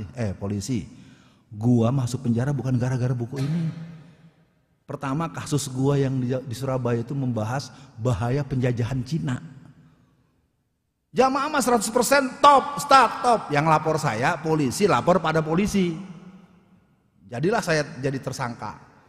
Kalau yang satu, yang lapor Hasto, Sekjen PD Perjuangan. Persis seperti kasus Gus Nur. Bapak memperkarakan saya ke polisi. Kalau laporan Bapak di sidang, Bapak mentingkan datang enggak? Halo? Bapak laporkan saya ke polisi, dianggap saya ini menyalahi sesuatu hal. Kalau laporan Bapak diteruskan ditindaklanjuti oleh polisi ke kejaksaan atau kehakiman, kira-kira Bapak datang nggak? Harus datang. Nah, itu yang terjadi dengan Gus Nur hari ini. Gus Nur hari ini sudah 4 kali dipanggil, yang namanya ketua PBNU dan ketua Ansor yang juga ikut mengadukan, dua-duanya nggak pernah datang loh. Ente dulu ngadu buat apa? Itu terjadi pada saya. Waktu itu Hasto Kristianto yang mengadukan saya dianggap mencemarkan nama baik PDI Perjuangan. Sidang pertama ndak hadir, sidang kedua ndak hadir. Tapi saya salut dengan hakimnya. Apabila sidang ketiga tidak hadir, maka saudara Sekjen PD Perjuangan akan kita jemput paksa. Mesti dikatakan begitu juga untuk kasus Gus Nur. Loh, kenapa antum bisa ngaduin orang, lalu giliran pengaduan antum ditindaklanjuti sebuah proses persidangan, yang ngadu nggak mau datang? Berarti kan ragu. Sama Hasto juga saya tahu ragu kok. Ketika saya tanya, saya cecer, pertanyaan saya begini. Saudara Hasto, 1 Juni menjadi libur nasional sebagai Hari Pancasila. Saya mau tanya, itu 1 Juni libur Pancasila itu, Hari Pancasila itu Pancasilanya Indonesia atau Pancasilanya PDI Perjuangan? Bisa ngomong Pak, pucet. Itulah dia, mereka tuh gaya-gaya PKI itu, aksi sepihak. Nentuin sendiri, nentuin kapan dibahas, nggak pernah kita tahu. Enak aja negara punya diri antum sendiri, ini susahnya. Nah, jadi kembali TAP MPRS itu, yang pertama dia akan menyalahkan TNI dan umat Islam dan umat beragama saat itu ya. Sekarang umat beragama lain nggak kedengeran lawan PKI. Yang Islam pun ya FPI-nya udah dibubarin, udah nggak terlalu kencang lagi. Walaupun saya dianggap menguasai seluk-beluk PKI, kan saya tidak punya masa. Ya, saya cuma berani nantangin siapapun, saya berani terus terang aja dah. Syaratnya 2 ya, jangan pakai pasal, jangan pakai fisik. Ini sendiri juga kalau ntar mau pulang mau adu sama saya, ayo live Pak. Ya, mungkin ada bapak yang nggak PKI nggak ada, bapak mau umurnya 115 juga saya layanin dah. Saya akan sebut namanya, alamatnya siapa, orangnya di mana, kerjanya apa, pengkaderannya apa, instansinya apa. Saya terangin ntar sekalian dah. Tapi syaratnya 2, jangan mukul, jangan pakai pasal. Nah, kalau itu ada yang bisa memenuhi syarat itu, tinggal kasih tahu saya akan hadir.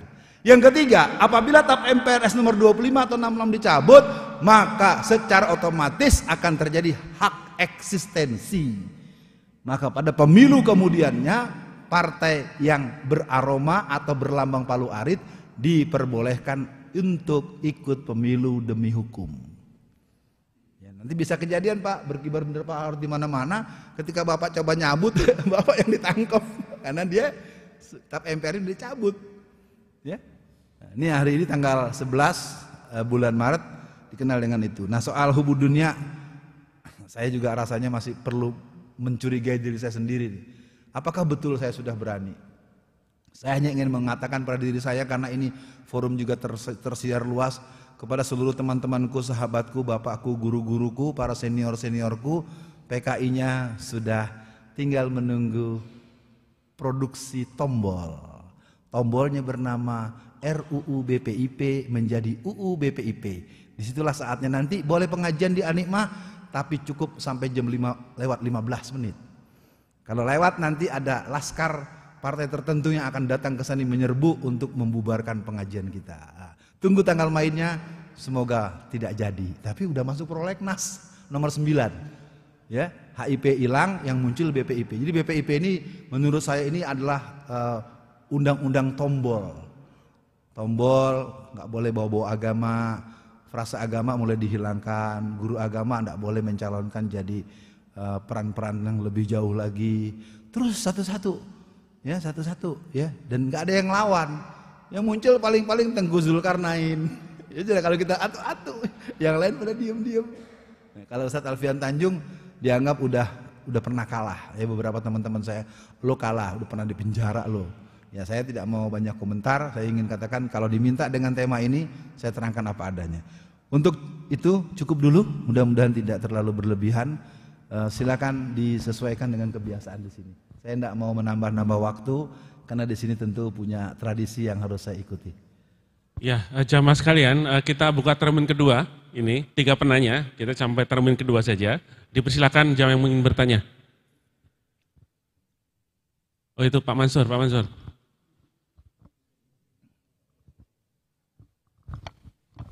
Jadi 3 orang bertanya dulu, baru kemudian Ustadz akan menjawab. Ya, Assalamualaikum Ustaz. Salam. Bentuk perlawanan bagaimana Ustaz yang bisa dilakukan oleh kita ini dalam kondisi yang sudah begini lampu merah barangkali. Ini bentuk perlawanan bagaimana? Karena secara konstitusional. Maksudnya biar saya mau pindahin ke ini. Ya terus Pak. Ya secara konstitusional ini saya mau pindah ke slide lain, ke mana? Ke materi lain. Lembaga legislatif kita sudah dikuasai.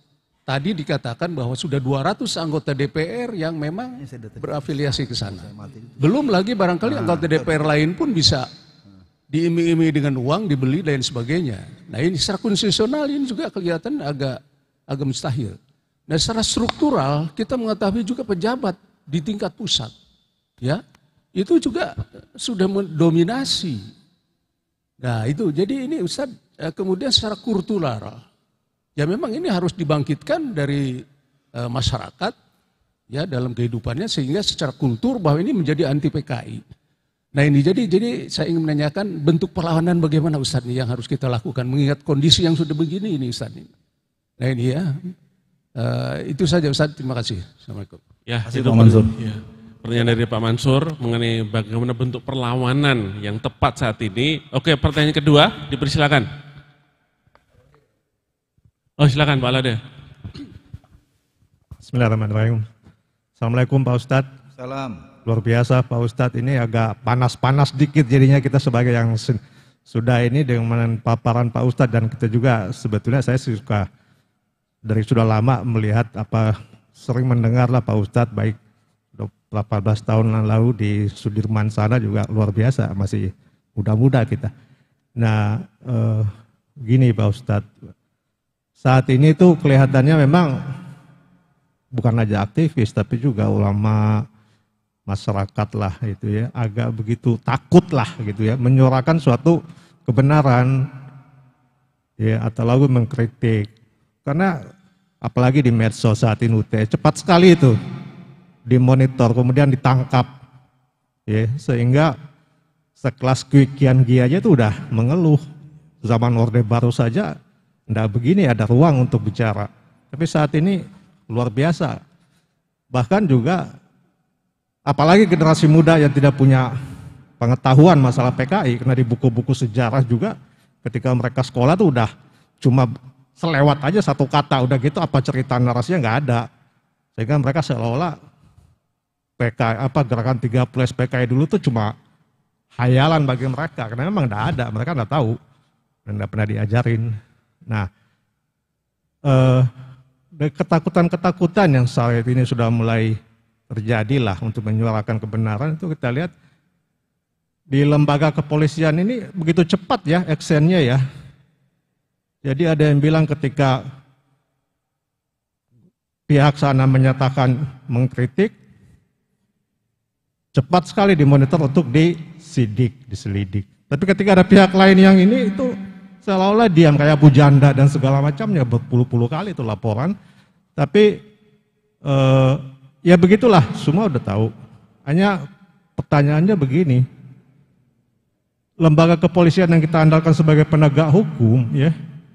Mudah-mudahan tidak terbawa dengan pola-pola atau dengan situasi yang tadi seperti Pak Ustadz perencanaan mudah-mudahan insya Allah sih lembaga kepolisian yang murni ini masih bisa kita harapkan, tapi kita tidak tahu. Tapi kalau lihat-lihat seperti kayak sekarang ini luar biasa ketakutan. Apa sebetulnya yang sedang terjadi penegakan hukum di level bawah ini Pak Ustadz, yang Pak Ustadz ketahui ya, sehingga situasi ini bisa adem gitu ya, tidak ketakutan. Yang kedua juga generasi mudanya kita, Islamnya ini sudah Islam kita mau gimana kan Pak Ustadz, supaya mereka ada pemahaman kembali tentang situasi sejarah-sejarah ini yang PKI itu yang akan merugikan nanti masa depan mereka lah, anak-anak kita itu. Itu aja Pak Ustadz. Assalamualaikum warahmatullahi wabarakatuh. Terima kasih Pak Hidayat. Ya, satu penanya lagi, yang terakhir ini, kita hanya sampai 2 termin. Kalau ada, silakan. Baik, kalau gitu silakan Ustaz jawab 2 pertanyaan terakhir tersebut. Pertama, saya menegaskan posisi saya. Posisi saya bukan yang serba bisa, bukan yang serba tahu, bukan yang serba cespleng, bukan pembuat resep yang serba manjur.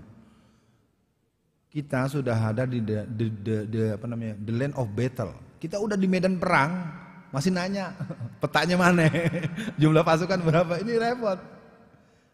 Terus terang saja, karena pengkaderan mereka itu berjalan sejak kedatangan seorang kader tua mereka bernama Tamhis tahun 1981. Dan tahun 1986 pernah ada sebuah organisasi yang sangat dominan untuk memenangkan pemilu. Tahu ya? Kalau tahun 71 sampai 97 yang harus menang pemilu tahu kan? Partainya tahu kan? Halo jamaah.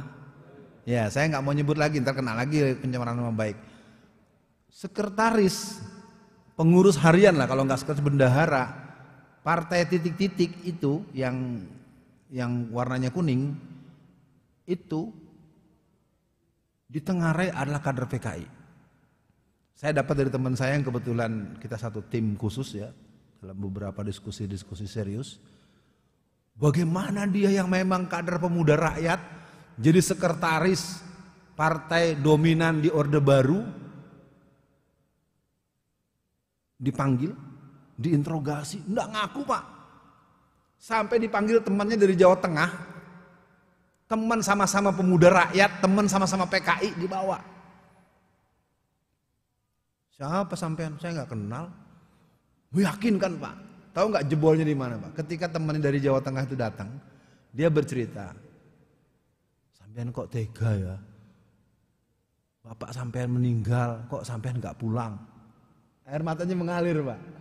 Ketahuan di PKI itu. Akhirnya dia entah kemana hilang kata kawan saya dari tim intelijennya. Ini terus terang saya buka satu hal. Jadi sejak tahun 80-an itu kader-kader PKI itu udah nyusup.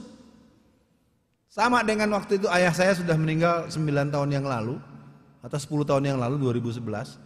Ketika Bapak Sudarmono diangkat jadi wapres, itu bapak saya sampai diri. Alfian, kok PKI jadi wapres? Saya nggak tahu ya Pak, bapak saya 94 tahun kalau masih hidup tuh. Saya nggak bisa nerangkan, jadi jangan marah sama saya. Bapak saya aja yang relatif, ya katakanlah beliau, kami kan orang Sumatera ya. Orang Sumatera ini yang saya tahu nggak suka kalau pengajian apalagi di kampung-kampung, ibu-ibu di kampung saya tepi danau Maninjau, nggak demen itu sama mubalik yang ketawa-ketawa, nggak mau. Dia kalau ngaji itu terangkan ayatnya bagaimana situasi umat, bagaimana persoalannya gitu. Jadi ayah saya saja sekitar tahun 80-an sekian mendengar ada seorang diangkat jadi wapres langsung berdiri dan teriak, itu PKI Alfian. Saya nggak tahu bener apa enggak ya, jadi jangan marah sama saya Pak. Tapi artinya kemampuan mereka untuk KKM, di gerakan kaum muslim namanya KKM. Apa itu KKM? Kerja di kalangan musuh. Jadi ciri sekarang gampang melihat ciri orang itu cenderung komunisme atau PKI, gampang Pak. Dia tidak suka ada pembahasan soal PKI. Itu aja cirinya. Kalau Anda mengusulkan nih ada acara gini nih, bikin spanduk, ada yang copot-copot satu, kalau nggak apa-apa neneknya tuh. Ya, saya udah punya salah satu poin, orang yang menyatakan diri tidak suka pembahasan soal PKI patut diduga dia adalah anak, cucu, simpatisan atau orang yang memang senang kalau PKI hidup lagi. Ya, di mana tempat udah nggak bisa berkutik kalau saya gitu. Ya, karena saya kan sekarang tempat saya beraktivitas di Solo dan di Tangerang. Ini kebetulan saya ada di sini, saya sempat kontak dengan Pak Ramdan karena Formasi 1 kemarin sempat memberi bantuan untuk aktivitas saya karena memang kerja saya sekarang agak cepat. saya menggunakan pola listrik. Ya. Jadi saya kerja ini mudah-mudahan, makanya saya bilang sama teman-teman dekat, waduh ini kalau kerja sendiri, datang sendiri, bukan sendiri sih orangnya bertiga atau berlima, tapi kita datang inisiatif untuk memberikan penjelasan. Karena kalau terbuka panitianya ditekan. Seingat saya selama kurang lebih 30 tahun lebih saya jadi narasumber, belum pernah ada petugas baik polisi maupun tentara yang melarang ceramah saya, nggak pernah. Yang ditekan panitianya. Kenapa? Karena saya akan balik, salahnya di mana Pak? Apa nih bertentangan dengan negara kita? Mereka nggak berani, saya tahu itu. Ya. Nah jadi kembali buat Pak Mansur, ini mudah-mudahan bisa dipegang. Kalau memang nanti perlu dikopi, kalau enggak ya sudah didengar dan dilihat. Apa yang bisa kita lakukan langkah kita? Yang pertama, mau tidak mau Pak, walaupun sudah terlambat. Maka saya tawarkan bukan berjenjang tapi bisa simultan. Perlu ada langkah pertama, penyadaran sejarah, penyadaran situasi, penyadaran implikasi. Nasakom adalah kita. Nasakom adalah kita. Ada nggak yang kemarin waktu kampanye 2014 pakai kita? Kesian deh lu di PKI orang nggak percaya, nggak berasa. Kerja. Ada kerja. PKI Pak. Tanya dia mangkong lu dah. Ya, saya kan gini-gini umur saya kan bergerak juga ke angka 60. Jadi saya juga masih ya udah 54, 55 ya dikit lagi mati juga. Jadi kita sudah diadakan familiarisasi tentang gerakan komunis, lambang-lambang komunis, lagu-lagu komunis, cara-cara komunis. Ya. Yang kedua, pengkaderan. Nah ini mungkin saya mohon doanya. Ini sebenarnya mengapa saya tidak tahu Pak Ramdan menghubungi saya, Ustadz kami akan transfer untuk bantu. Ya saya bilang syukur dah. Karena memang kerja-kerja seperti ini memang jadi tidak populer. Akhirnya saya melakukan upaya-upaya dan kebetulan insya Allah besok di waktu yang tempat yang disepakati ada teman-teman program pasca sarjana di seluruh Jawa, ada sekitar 26 sampai 36 orang, 35an itu minta ketemu saya, dia mau bahas kupas tuntas gerakan PKI. Karena kita butuh, kalau nanti Alfian Tanjungnya dibunuh, ditembak, diracun, di-covid-kan, keren banget ya Pak ya, di-covid-kan, dimampusin kalau kata orang Betawi bilang. Bukan saya berani Pak, kalau tak mati di ujung pedang, kan mati juga akhirnya nanti. Beragam sebab yang akan datang, namun mati hanya sekali. Kita hari ini gak punya generasi muda sebagaimana PII tahun 80-an, tahun 70-an. Ingatkah kita kenapa kemudian akhirnya jilbab disahkan per tanggal 16 bulan Februari tahun 1991? Karena anak PI dari seluruh Jakarta, Bogor, Tangerang, Bekasi, Depok, Karawang, Purwakarta, Subang turun ke gedung DPA atas arahan Bapak Hartono Marjono. Ya, DPA Pak Hartono itu kan tokoh Islam. Nah, nomor 2, 3, 4, 5 silakan. Ini kalau ini barang mau diambil silakan sebagai bentuk, kita nggak bisa, mungkin sayanya perlu hadir. Bagaimana Ustadz gerakan komunis di gerakan para kaum petani? Mungkin secara intro atau studium generalnya bisa saya sampaikan. Kita mungkin ada di wilayah 1 dan 3 di sini, mungkin. Paling tidak saya lihat dari tadi jamaah itu memang udah, kalau kata bahasa Betawi itu udah emang mau bantah dari mana lagi? Nunggu pala lu dibelah. Apa kurang? Di Sumatera Barat ada Quran digunting-gunting, dihampurkan di tengah masjid. Apa kurang di Lamongan pesantren Muhammadiyah dibakar? Apa kurang di Jawa Barat berapa masjid yang di tengahnya ada tinja? Dan yang saya tahu tidak pernah ada yang menyoal, tidak ada yang pernah mencari. Menurut saya kalau begitu mestinya kita punya pola siskamling seperti dulu. Kalau dapat udah selesaikan dulu, nanti polisi diajak ngomong, Pak ini Pak, kalau Bapak nanti bebasin lagi anak ini saya bunuh dulu sekarang dah Pak lah. Ya.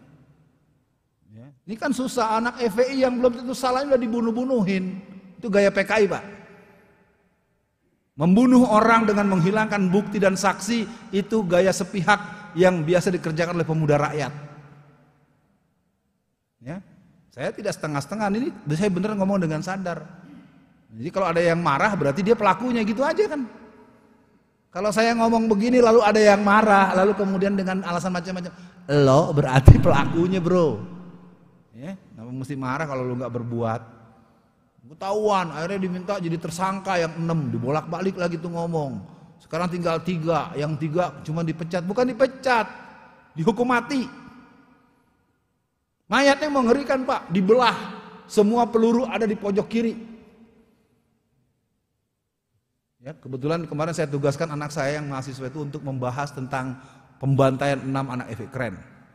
Anak saya semester 2 sekarang. Saya ada pengajian yang isinya terbatas 100 orang.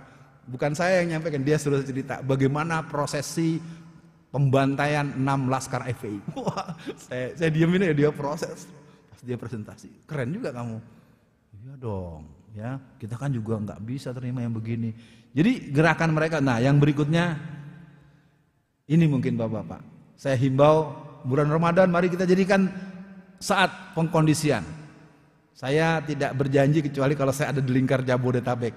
Ya mungkin perlu semacam kelas khusus gitu Mas.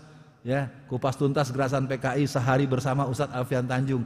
Tapi jangan maksa, tergantung saya ada di sini gitu. Karena saya lebih, kalau dalam ilmu perang, saya ini sekarang lebih ada di basis-basis mereka. Saya sudah sampai ke Boyolali, sudah ke Klaten, sudah ke Pekalongan, sudah ke Tegal, ke Banyumas, terus. Tapi memang tidak pakai foto digital, nggak pakai spanduk. Pokoknya setiap datang suasananya relatif lengkap lah tokoh-tokoh yang hadir. Nah, yang perlu kita lakukan yang kelima, perlawanan tradisional. Kalau kita mendengar bagaimana statement dari Pak Amin Rais agar mendukung adanya tahlil nasional. Ya maaf ya, saya ini angkatan muda Muhammadiyah nih Pak. Tapi saya ingin katakan, mereka harus dilawan dengan kita mengumandangkan tarhim. Ya, tarhim itu langgam-langgam menjelang subuhan, itu tuh ada kalimat-kalimat mujahidin gitu ya. Saya pikir mulai kalau perlu itu digemakan. Kalau ada yang larang bilang lu PKI ya, gitu aja. Perlawanan konstitusional saya tidak tahu kemana lagi akan ditumpukan. Saya benar-benar nyerah. Saya ini 35 tahun di P3 Pak. Saya kader dan pengkader P3 dari dulu sejak tahun 90-an awal. Baik PDI Perjuangan, baik Golkar maupun tokoh-tokoh yang lain itu bilang jangan sampai Alfian jadi ketua umum P3. Ya, saya kader dari dulu Pak. Saya sejak tahun 82 sudah ikut-ikutan. Ya, setiap kampanye saya selalu ada di Mampang, ada terlalu di Tenabang, Petamburan. Jadi kalau yang bilang saya antek Golkar bohong. Saya ini kader P3 tapi udah berhenti. Tanggal 20 bulan November tahun 2017 saya menyatakan tidak lagi di P3 karena saya bingung. Partainya pecah dua-duanya dukung Ahok. Gue bingung, kalau pecah kan mesti kan pilihannya beda ya Pak. Yang dipilih Cina-Cina juga, kafir-kafir juga, komunis-komunis juga. Ya, ini langkah perlawanan tradisional. Nah, yang nomor 3 sebenarnya pernah ada terjadi waktu itu Pak almarhum Z.A. Maulani. Ini pun jadi persoalan buat kita. Kita tidak pernah menyoal tokoh-tokoh kita yang meninggal dunia. Atas dasar sebab apa Ustadz Arifin Ilham meninggal dunia? Atas dasar apa Bapak Letnan Jenderal Z.A. Maulani meninggal dunia? Mudah-mudahan dengan saya membuat pertanyaan itu Bapak bisa menangkap ada apa sebenarnya. Jadi adanya ajal jelas kullu nafsin zaikatul maut. Ya, kita nggak akan berdebat. Tapi kita sudah tahu di seluruh dunia tokoh-tokoh yang memberikan edukasi, memberikan emanasi pengetahuan yang termasuk model saya. Saya sudah sejak tahun 2000-an udah wajib dibunuh. Saya nyanyiin tuh laguannya, udah mau ngapain lagi? Yang mati-mati aja udah. Habis kalau dipikir-pikirin terus kita ngumpet Pak. Ya ngumpet aja dah, punya tabungan 2 triliun ngumpet dah tuh ya. Bini 4, akur lagi udah jadi dah. Cocok gak Pak? Nggak cocok ya? Nggak boleh begitu ya. Ini ada cerita nomor 3. Satu waktu masyarakat Banten pernah minta Pak Z.A. Maulani, karena ini catatan serius buat kita. Di antara kelemahan umat Islam tidak memiliki analisis SWOT intelijen dakwah. Apa akibatnya? Karena tidak mempunyai analisis intelijen, akibatnya musuh ditemani, teman dimusuhi. Lucu, harusnya ditemenin malah dimusuhin. Nah, saya tanya sekarang, Sufyan Tsauri itu pejuang Islam atau musuh Islam? Bukan Sufyan Tsauri dulu, bukan tabiin Sufyan Tsauri yang jangto Aceh. Ayo, saya tanya, siapa yang bisa jawab? Sufyan Tsauri itu musuh Islam atau pejuang Islam? Siapa yang bisa jawab? Moderator tahu nggak? Maaf ya, saya cuma ngajak kasih PR tanda tanya aja, mikir sendiri. Kita ini lucu, orang yang musuhnya dianggap musuh, ditemenin. Orang yang ditemen dimusuhin. Sekarang Ali Muhtar Ngabalin teman apa musuh? Saya nggak bilang loh, saya nanya. Bapak yang jawab, saya menanya doang. Ini kan pertanyaan serius. Ya saya sebagai teman dekatnya Ali Muhtar Ngabalin sebenarnya ya enggak juga, karena sebenarnya dia juga banyak ngebocorin hal-hal yang buat kita jadi tahu sebenarnya. Tapi tetap aja dia salah. Nggak boleh berjuang begitu ya, apalagi mulai menghina agama segala macam. Saya kalau ketemu dia suka saya omelin, lu gimana sih? Hehehehe gitu. Gitu kan kalau ketawanya kan gitu tuh si Ali ya. Teman-teman nggak setuju saya kalau ketemu dia. Udah jangan Ustaz, jangan dekat-dekat gitu. Ntar ketularan gitu. Teman-teman bilang, saya enggak lah. Yang nomor 5 nih. Sudah ditaruh di mana pedang kita? Sudah ditaruh di mana senjata yang mungkin dengan legal kita punya atau tidak perlu bicara legal? Siapkan, karena kemungkinan terburuk akan mereka lakukan. Satu hari saya dipanggil oleh seorang jenderal aktif yang aktif sampai sekarang masih aktif. Yang saya heran, saya dipanggil tapi sembunyi-sembunyi. Saya bilang gue bingung, gue dipanggil sama tentara, jenderal aktif tapi sembunyi-sembunyi. Gue bilang tentara aktif ngumpet-ngumpet ketemu sama si Alfian. Lalu saya tanya, dia nanya banyak, Ustadz ini gimana? Ini gimana? Ya saya terangkan yang saya mampu.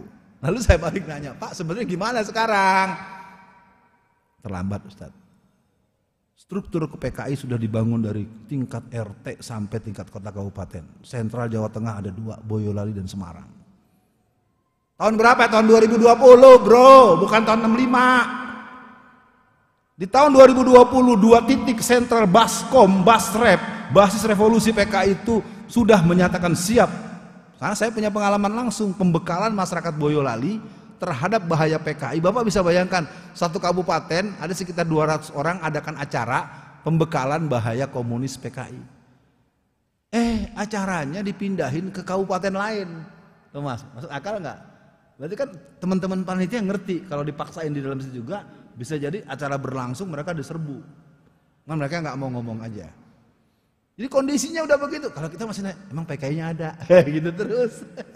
Kalau pala lu belum dibelah, lu belum percaya, nunggu pala lu dibelah. Apa kurang itu Quran dirobek-robek dibuangin? Apa kemarin di Pasuruan imam dibelah lagi? Yang sebelumnya udah banyak contohnya. Kita belum berbuat karena kitanya belum kena, nunggu mati syahid ya. Ya jadi imam terimam kepalanya dikampak plak, mati syahid ya. Mati goblok kalau gitu. Harus dilawan dulu, soal kita nanti mati juga lawan dulu. Kalau mau dibilang siap, mah nggak siap. Mah mudah-mudahan ini masukan dikit deh. Nah, bapak-bapak sampaikan anak-anak kita di rumah. Ini anak remajanya nggak ada di sini. Gue mau ngomong apa ini? Ya, walaupun sedikit. Untuk anak-anak kita harus ajar mereka untuk menumbuhkan patriotisme. Tapi dengan ruh tauhid, patriotisme jihadis. Ketika anak saya selesai kuliah di Malaysia, Abi, teman-teman di sini langsung kerja. Gaji pokoknya 16 juta, Abi. Sekarang saya tanya di perusahaan mana yang sifatnya umum ya, bukan yang tingkat tinggi. Pegawai baru masuk 16 juta gaji pokoknya. Enggak ada kan. Saya jawab satu kalimat. Anak saya namanya Iqbal. Bal, hujan emas di negeri orang, hujan batu di negeri sendiri. Pulang. Dia pulang. Ini kan persoalan anak saya loh, anak saya tamatan Harvard, tapi nggak pulang-pulang. Negara dicaplok Cina, lo kagak ngelawan, habis tanah lo. Bapak-bapak juga maaf ya, mungkin begitu nih membanggakan anaknya tamatan, mana anak lu belain negara nggak, belain agama nggak? Bapaknya semangat kan udah pensiunan Ustadz, daripada di rumah nganggur mendingan dengerin Ustadz yang galak. Jangan gitu dong Pak. Anak antum disiapkan juga dong jadi pejuang Islam, pejuang negara, patriotik, Pancasila. Menjadikan perbedaan sebagai potensi bangsa, menjaga negara, persatuan dan kesatuan, dan seterusnya. Generasi muda harus tegas mengatakan no way buat PKI. Nah sebenarnya kita punya dasar yang kuat Bapak. Walaupun Ustadz Fahmi Salim dalam sebuah kesempatan kembali membahasakan, walaupun saya sudah sampaikan ini sejak 20 tahun yang lalu, pentingnya fatwa MUI tentang komunisme. Kenapa? MUI tidak pernah mau mengeluarkan fatwa soal PKI? Patut diduga ada oknum yang memang cucunya atau ponakannya atau ya gitu deh. Dulu orang tua kita pernah berbuat pada tanggal 11 September tahun 1957 dihadiri oleh 907 orang mengadakan kongres para ulama dan fatwa mereka. Setelah mendengar membahas secara mendalam ideologi ajaran komunis, menyimpulkan bahwa ideologi komunis itu anti Tuhan, anti agama, anti musyawarah, anti demokrasi, menganjurkan pertentangan perjuangan kelas, menghilangkan hak perseorangan. Jadilah Omnibus Law. Luar biasa Pak, keren ya. Memutuskan ideologi komunis adalah kufur hukumnya, haram bagi umat Islam untuk menganutnya, kemudian bagi orang yang menganutnya dengan keyakinan dan kesadaran kafirlah dia, tidak sah menikah dan menikahkan orang Islam, tidak pusaka mempusakai, dan haram jenazahnya diselenggarakan secara Islam. Ya, jadi model Ripka Ciptaning, sayang dia bukan Islam ya. Kalau dia Islam tuh nggak boleh disolatin tuh. Siapa lagi yang bilang akhirat nggak ada? Nah, itu kalau mati jangan disolatin, dibakar aja kayak orang Hindu di Bali. Ya harusnya dia umumin bikin fatwa, bikin apa namanya wasiat. Karena saya tidak percaya dengan akhirat, maka nanti kalau saya meninggal dunia, saya jangan disolatin, cukup saya dibakar saja dengan upacara seperti yang ada di Bali. Ya, harus begitu, harus konsekuen. Sampai menghina-hina hari akhirat, berarti nggak suka dengan Allah dan nggak pengen masuk surga, bakar aja dah. Jadi dulu orang tua kita tahun 57 sudah mengadakan pertemuan. Ini se-Indonesia Pak. Lalu MUI yang sekarang banyak yang doktor-doktor, ahli ilmu segala macam, tapi nggak berani keluarin fatwa tentang PKI. Saya nggak tahu nyangkutnya di mana. Pak, yang kedua nih siapa namanya Bapak apa? Tadi kan Pak Mansur yang pertama. Pak Mansur saya udah jawab ya, detail tuh Pak, 5 langkah tuh ya. Ya. Yang kedua apa namanya? Hah? Pak Laude, wah ini orang Nusa Tenggara ya. Orang Lombok atau orang ini ya. Pokoknya ini orang ini lebih ganas dari saya sebenarnya nih. Karena ada Dr. Laude mengambil disertasi S3 tentang pertahanan nasional. Dia menerangkan bahwa Indonesia sudah dianggap selesai di 2019. Lihat pada pemilu tahun 2014, apabila wakil presiden atau presidennya Cina, apabila presidennya Cina wakilnya bukan, apabila dua-duanya Cina, maka sudah selesai, game over Indonesia. Itu disertasi S3 dia. Saya sempat jumpa dengan dia sekitar 5 tahun yang lalu ketika dia sedang menyusun disertasinya. Itu yang saya ceramahkan di salah satu cuplikan saya dari berbagai bahan lain yang saya juga dapatkan, bahwa memang kita sudah dalam genggaman Cina. Karena kasus saya di Surabaya itu sebenarnya eksepsi saya diterima. Bapak tahu eksepsi diterima berarti sidangnya harus dihentikan. Orangnya harus pulang. Teman-teman polisi dari Polda Jatim karena udah sering bercanda sama saya, sering apa hehehe, Ustadz mestinya bisa pulang. Terus kok gak pulang gue? Orang Cina nggak setuju. Ustadz harus dipenjara. Gue nggak mau kalau Ci Alpian nggak dipenjara. Coba orang masuk penjara karena keinginan si engkoh. Jadi ternyata yang namanya Cina ini nggak di kampung, nggak di pinggir laut, nggak di desa, nggak di kota, nggak di pusat kota, semuanya jadi. Jadi apa tuh? Menjadi mbahnya oligarkor ya, bangkong oligarki ya. Nah, sekarang pertanyaan berikutnya. Kenapa lembaga-lembaga itu? Saya mau cerita aja deh. Satu hari saya masih ditahan di Lapas Porong, ada seorang pejabat dari Kementerian Dalam Negeri. Saya nggak mau tahu dia siapa-siapa, tapi yang bilang, Ustadz itu lagi nengokin temennya. Kan kalau di kementerian segala macam kan ya kasus tahulah ya. Korupsinya ya miliar-miliaran. Kalau yang triliunan nggak kena, ya, yang triliunan, madam bansos, BLBI nggak ada yang kena, ya, yang kena yang miliaran sama yang jutaan. Dia cari saya, Ustadz, saya mau kasih tahu, kami ini di Departemen Dalam Negeri sejak masa Pak Cahyokumolo, kami eselon tinggi, kami wajib untuk pendidikan khusus di Partai Komunis Cina di Beijing. Bukan saya yang ngomong loh, saya cuma ceritain omongan orang itu. Karena dia tahu dia diduga, saya dianggap diduga atau mungkin dituduh sebagai pakar PKI. Nah, dia ngadu ke saya, oh ya, nggak mungkin orang ini iseng ngomong, mesti dia ngeluh juga. Itu yang terjadi juga di kepolisian, karena sejak pertengahan 2019 semua orang bisa lihat di berbagai media online perwira-perwira bintang 3, bintang 4 atau bintang 2, bintang 3 yang akan naik pangkat dan berjabatan di seluruh Indonesia diwajibkan pendidikan khusus di PKC. Lihat sajalah berita di dalamnya, jangan nanti saya dikiranya saya penyebar berita bohong lagi. Sudah ditahu banyak orang kok, dan di negeri ini ada 7 lembaga resmi pemerintah yang mengirim orang-orang yang akan jadi pejabat yang disebar ke seluruh Indonesia wajib ikut pendidikan di Partai Komunis Cina di Cina, bukan di Gajah Mada.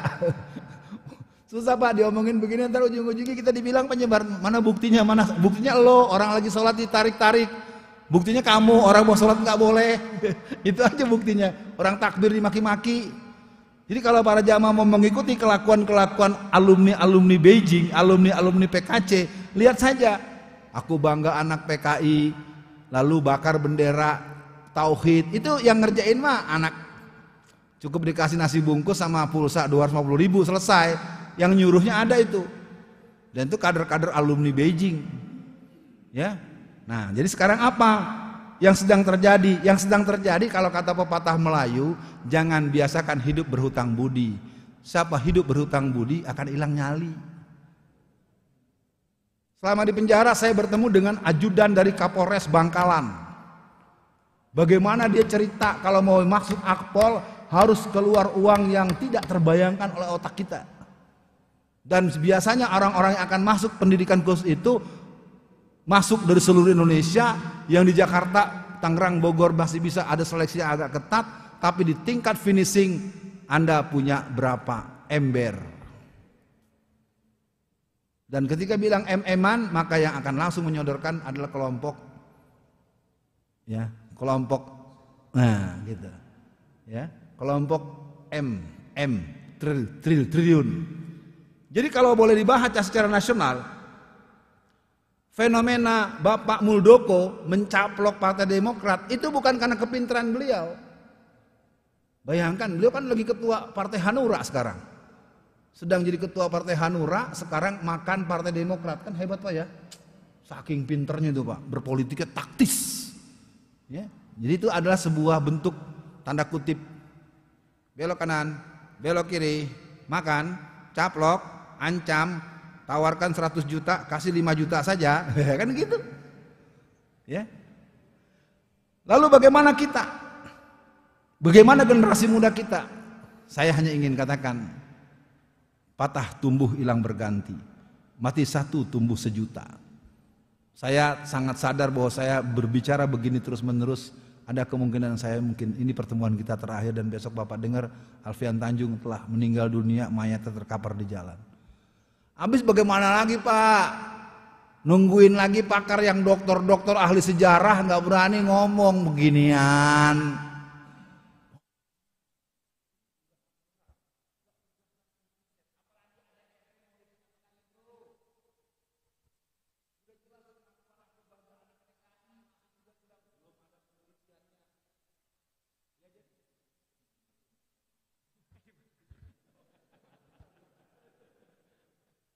Oh, matinya bukan karena unsur kesengajaan, tapi unsur kekhawatiran dari orang-orang PKI akan ada perlawanan yang masif secara nasional.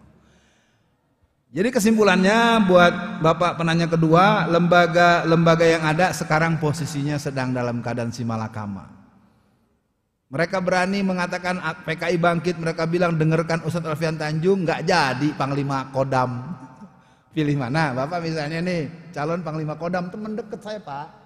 Tapi Bapak nggak boleh muji-muji saya di mana-mana, sekali nyebut nama saya Bapak nggak jadi. Bapak pilih mana? Nggak nerangin kan? Akibatnya masyarakat nggak tahu. Nah, jadi pada hari ini saya anggap selesai, tidak memuaskan. Tapi jangan lupa mereka punya PKI milenial, ya, yang selalu mengkampanyekan anti poligami, anti syarat Islam, tukang ngadu-ngaduin ustadz. Ya, yang di Jakarta punya dapat 8 kursi, padahal nggak ada calegnya. Orang nggak kenal. Ya, PKI milenial, tahu ya? Pengen disebut juga, entar kena pasal lagi nggak seru nih. Baik jamaah sekalian, saya akan serahkan kepada moderator. Maka di penghujung akhir, mari kita berdoa. Suasana kita memang tidak ringan, sangat berat. PKI satu masalah, Syiah masalah lain, Kristenisasi masalah lain, krisis akhlak masalah lain, apalagi nggak boleh lagi belajar bahasa Arab di madrasah. Di madrasah sekarang udah nggak boleh lagi belajar bahasa Arab, udah nggak ada ya. Keren ya, udah keren banget, negeri kita udah paling top, markotop, the real, de facto negara komunis. Tapi masih juga nggak mau ngaku. Bilang aja dong, umumkan.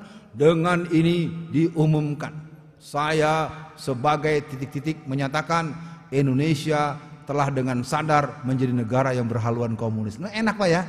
Jadi kan enak, perangnya enak gitu kalau kata bahasa nembak. Ya, Duterte aja terang-terangan kan.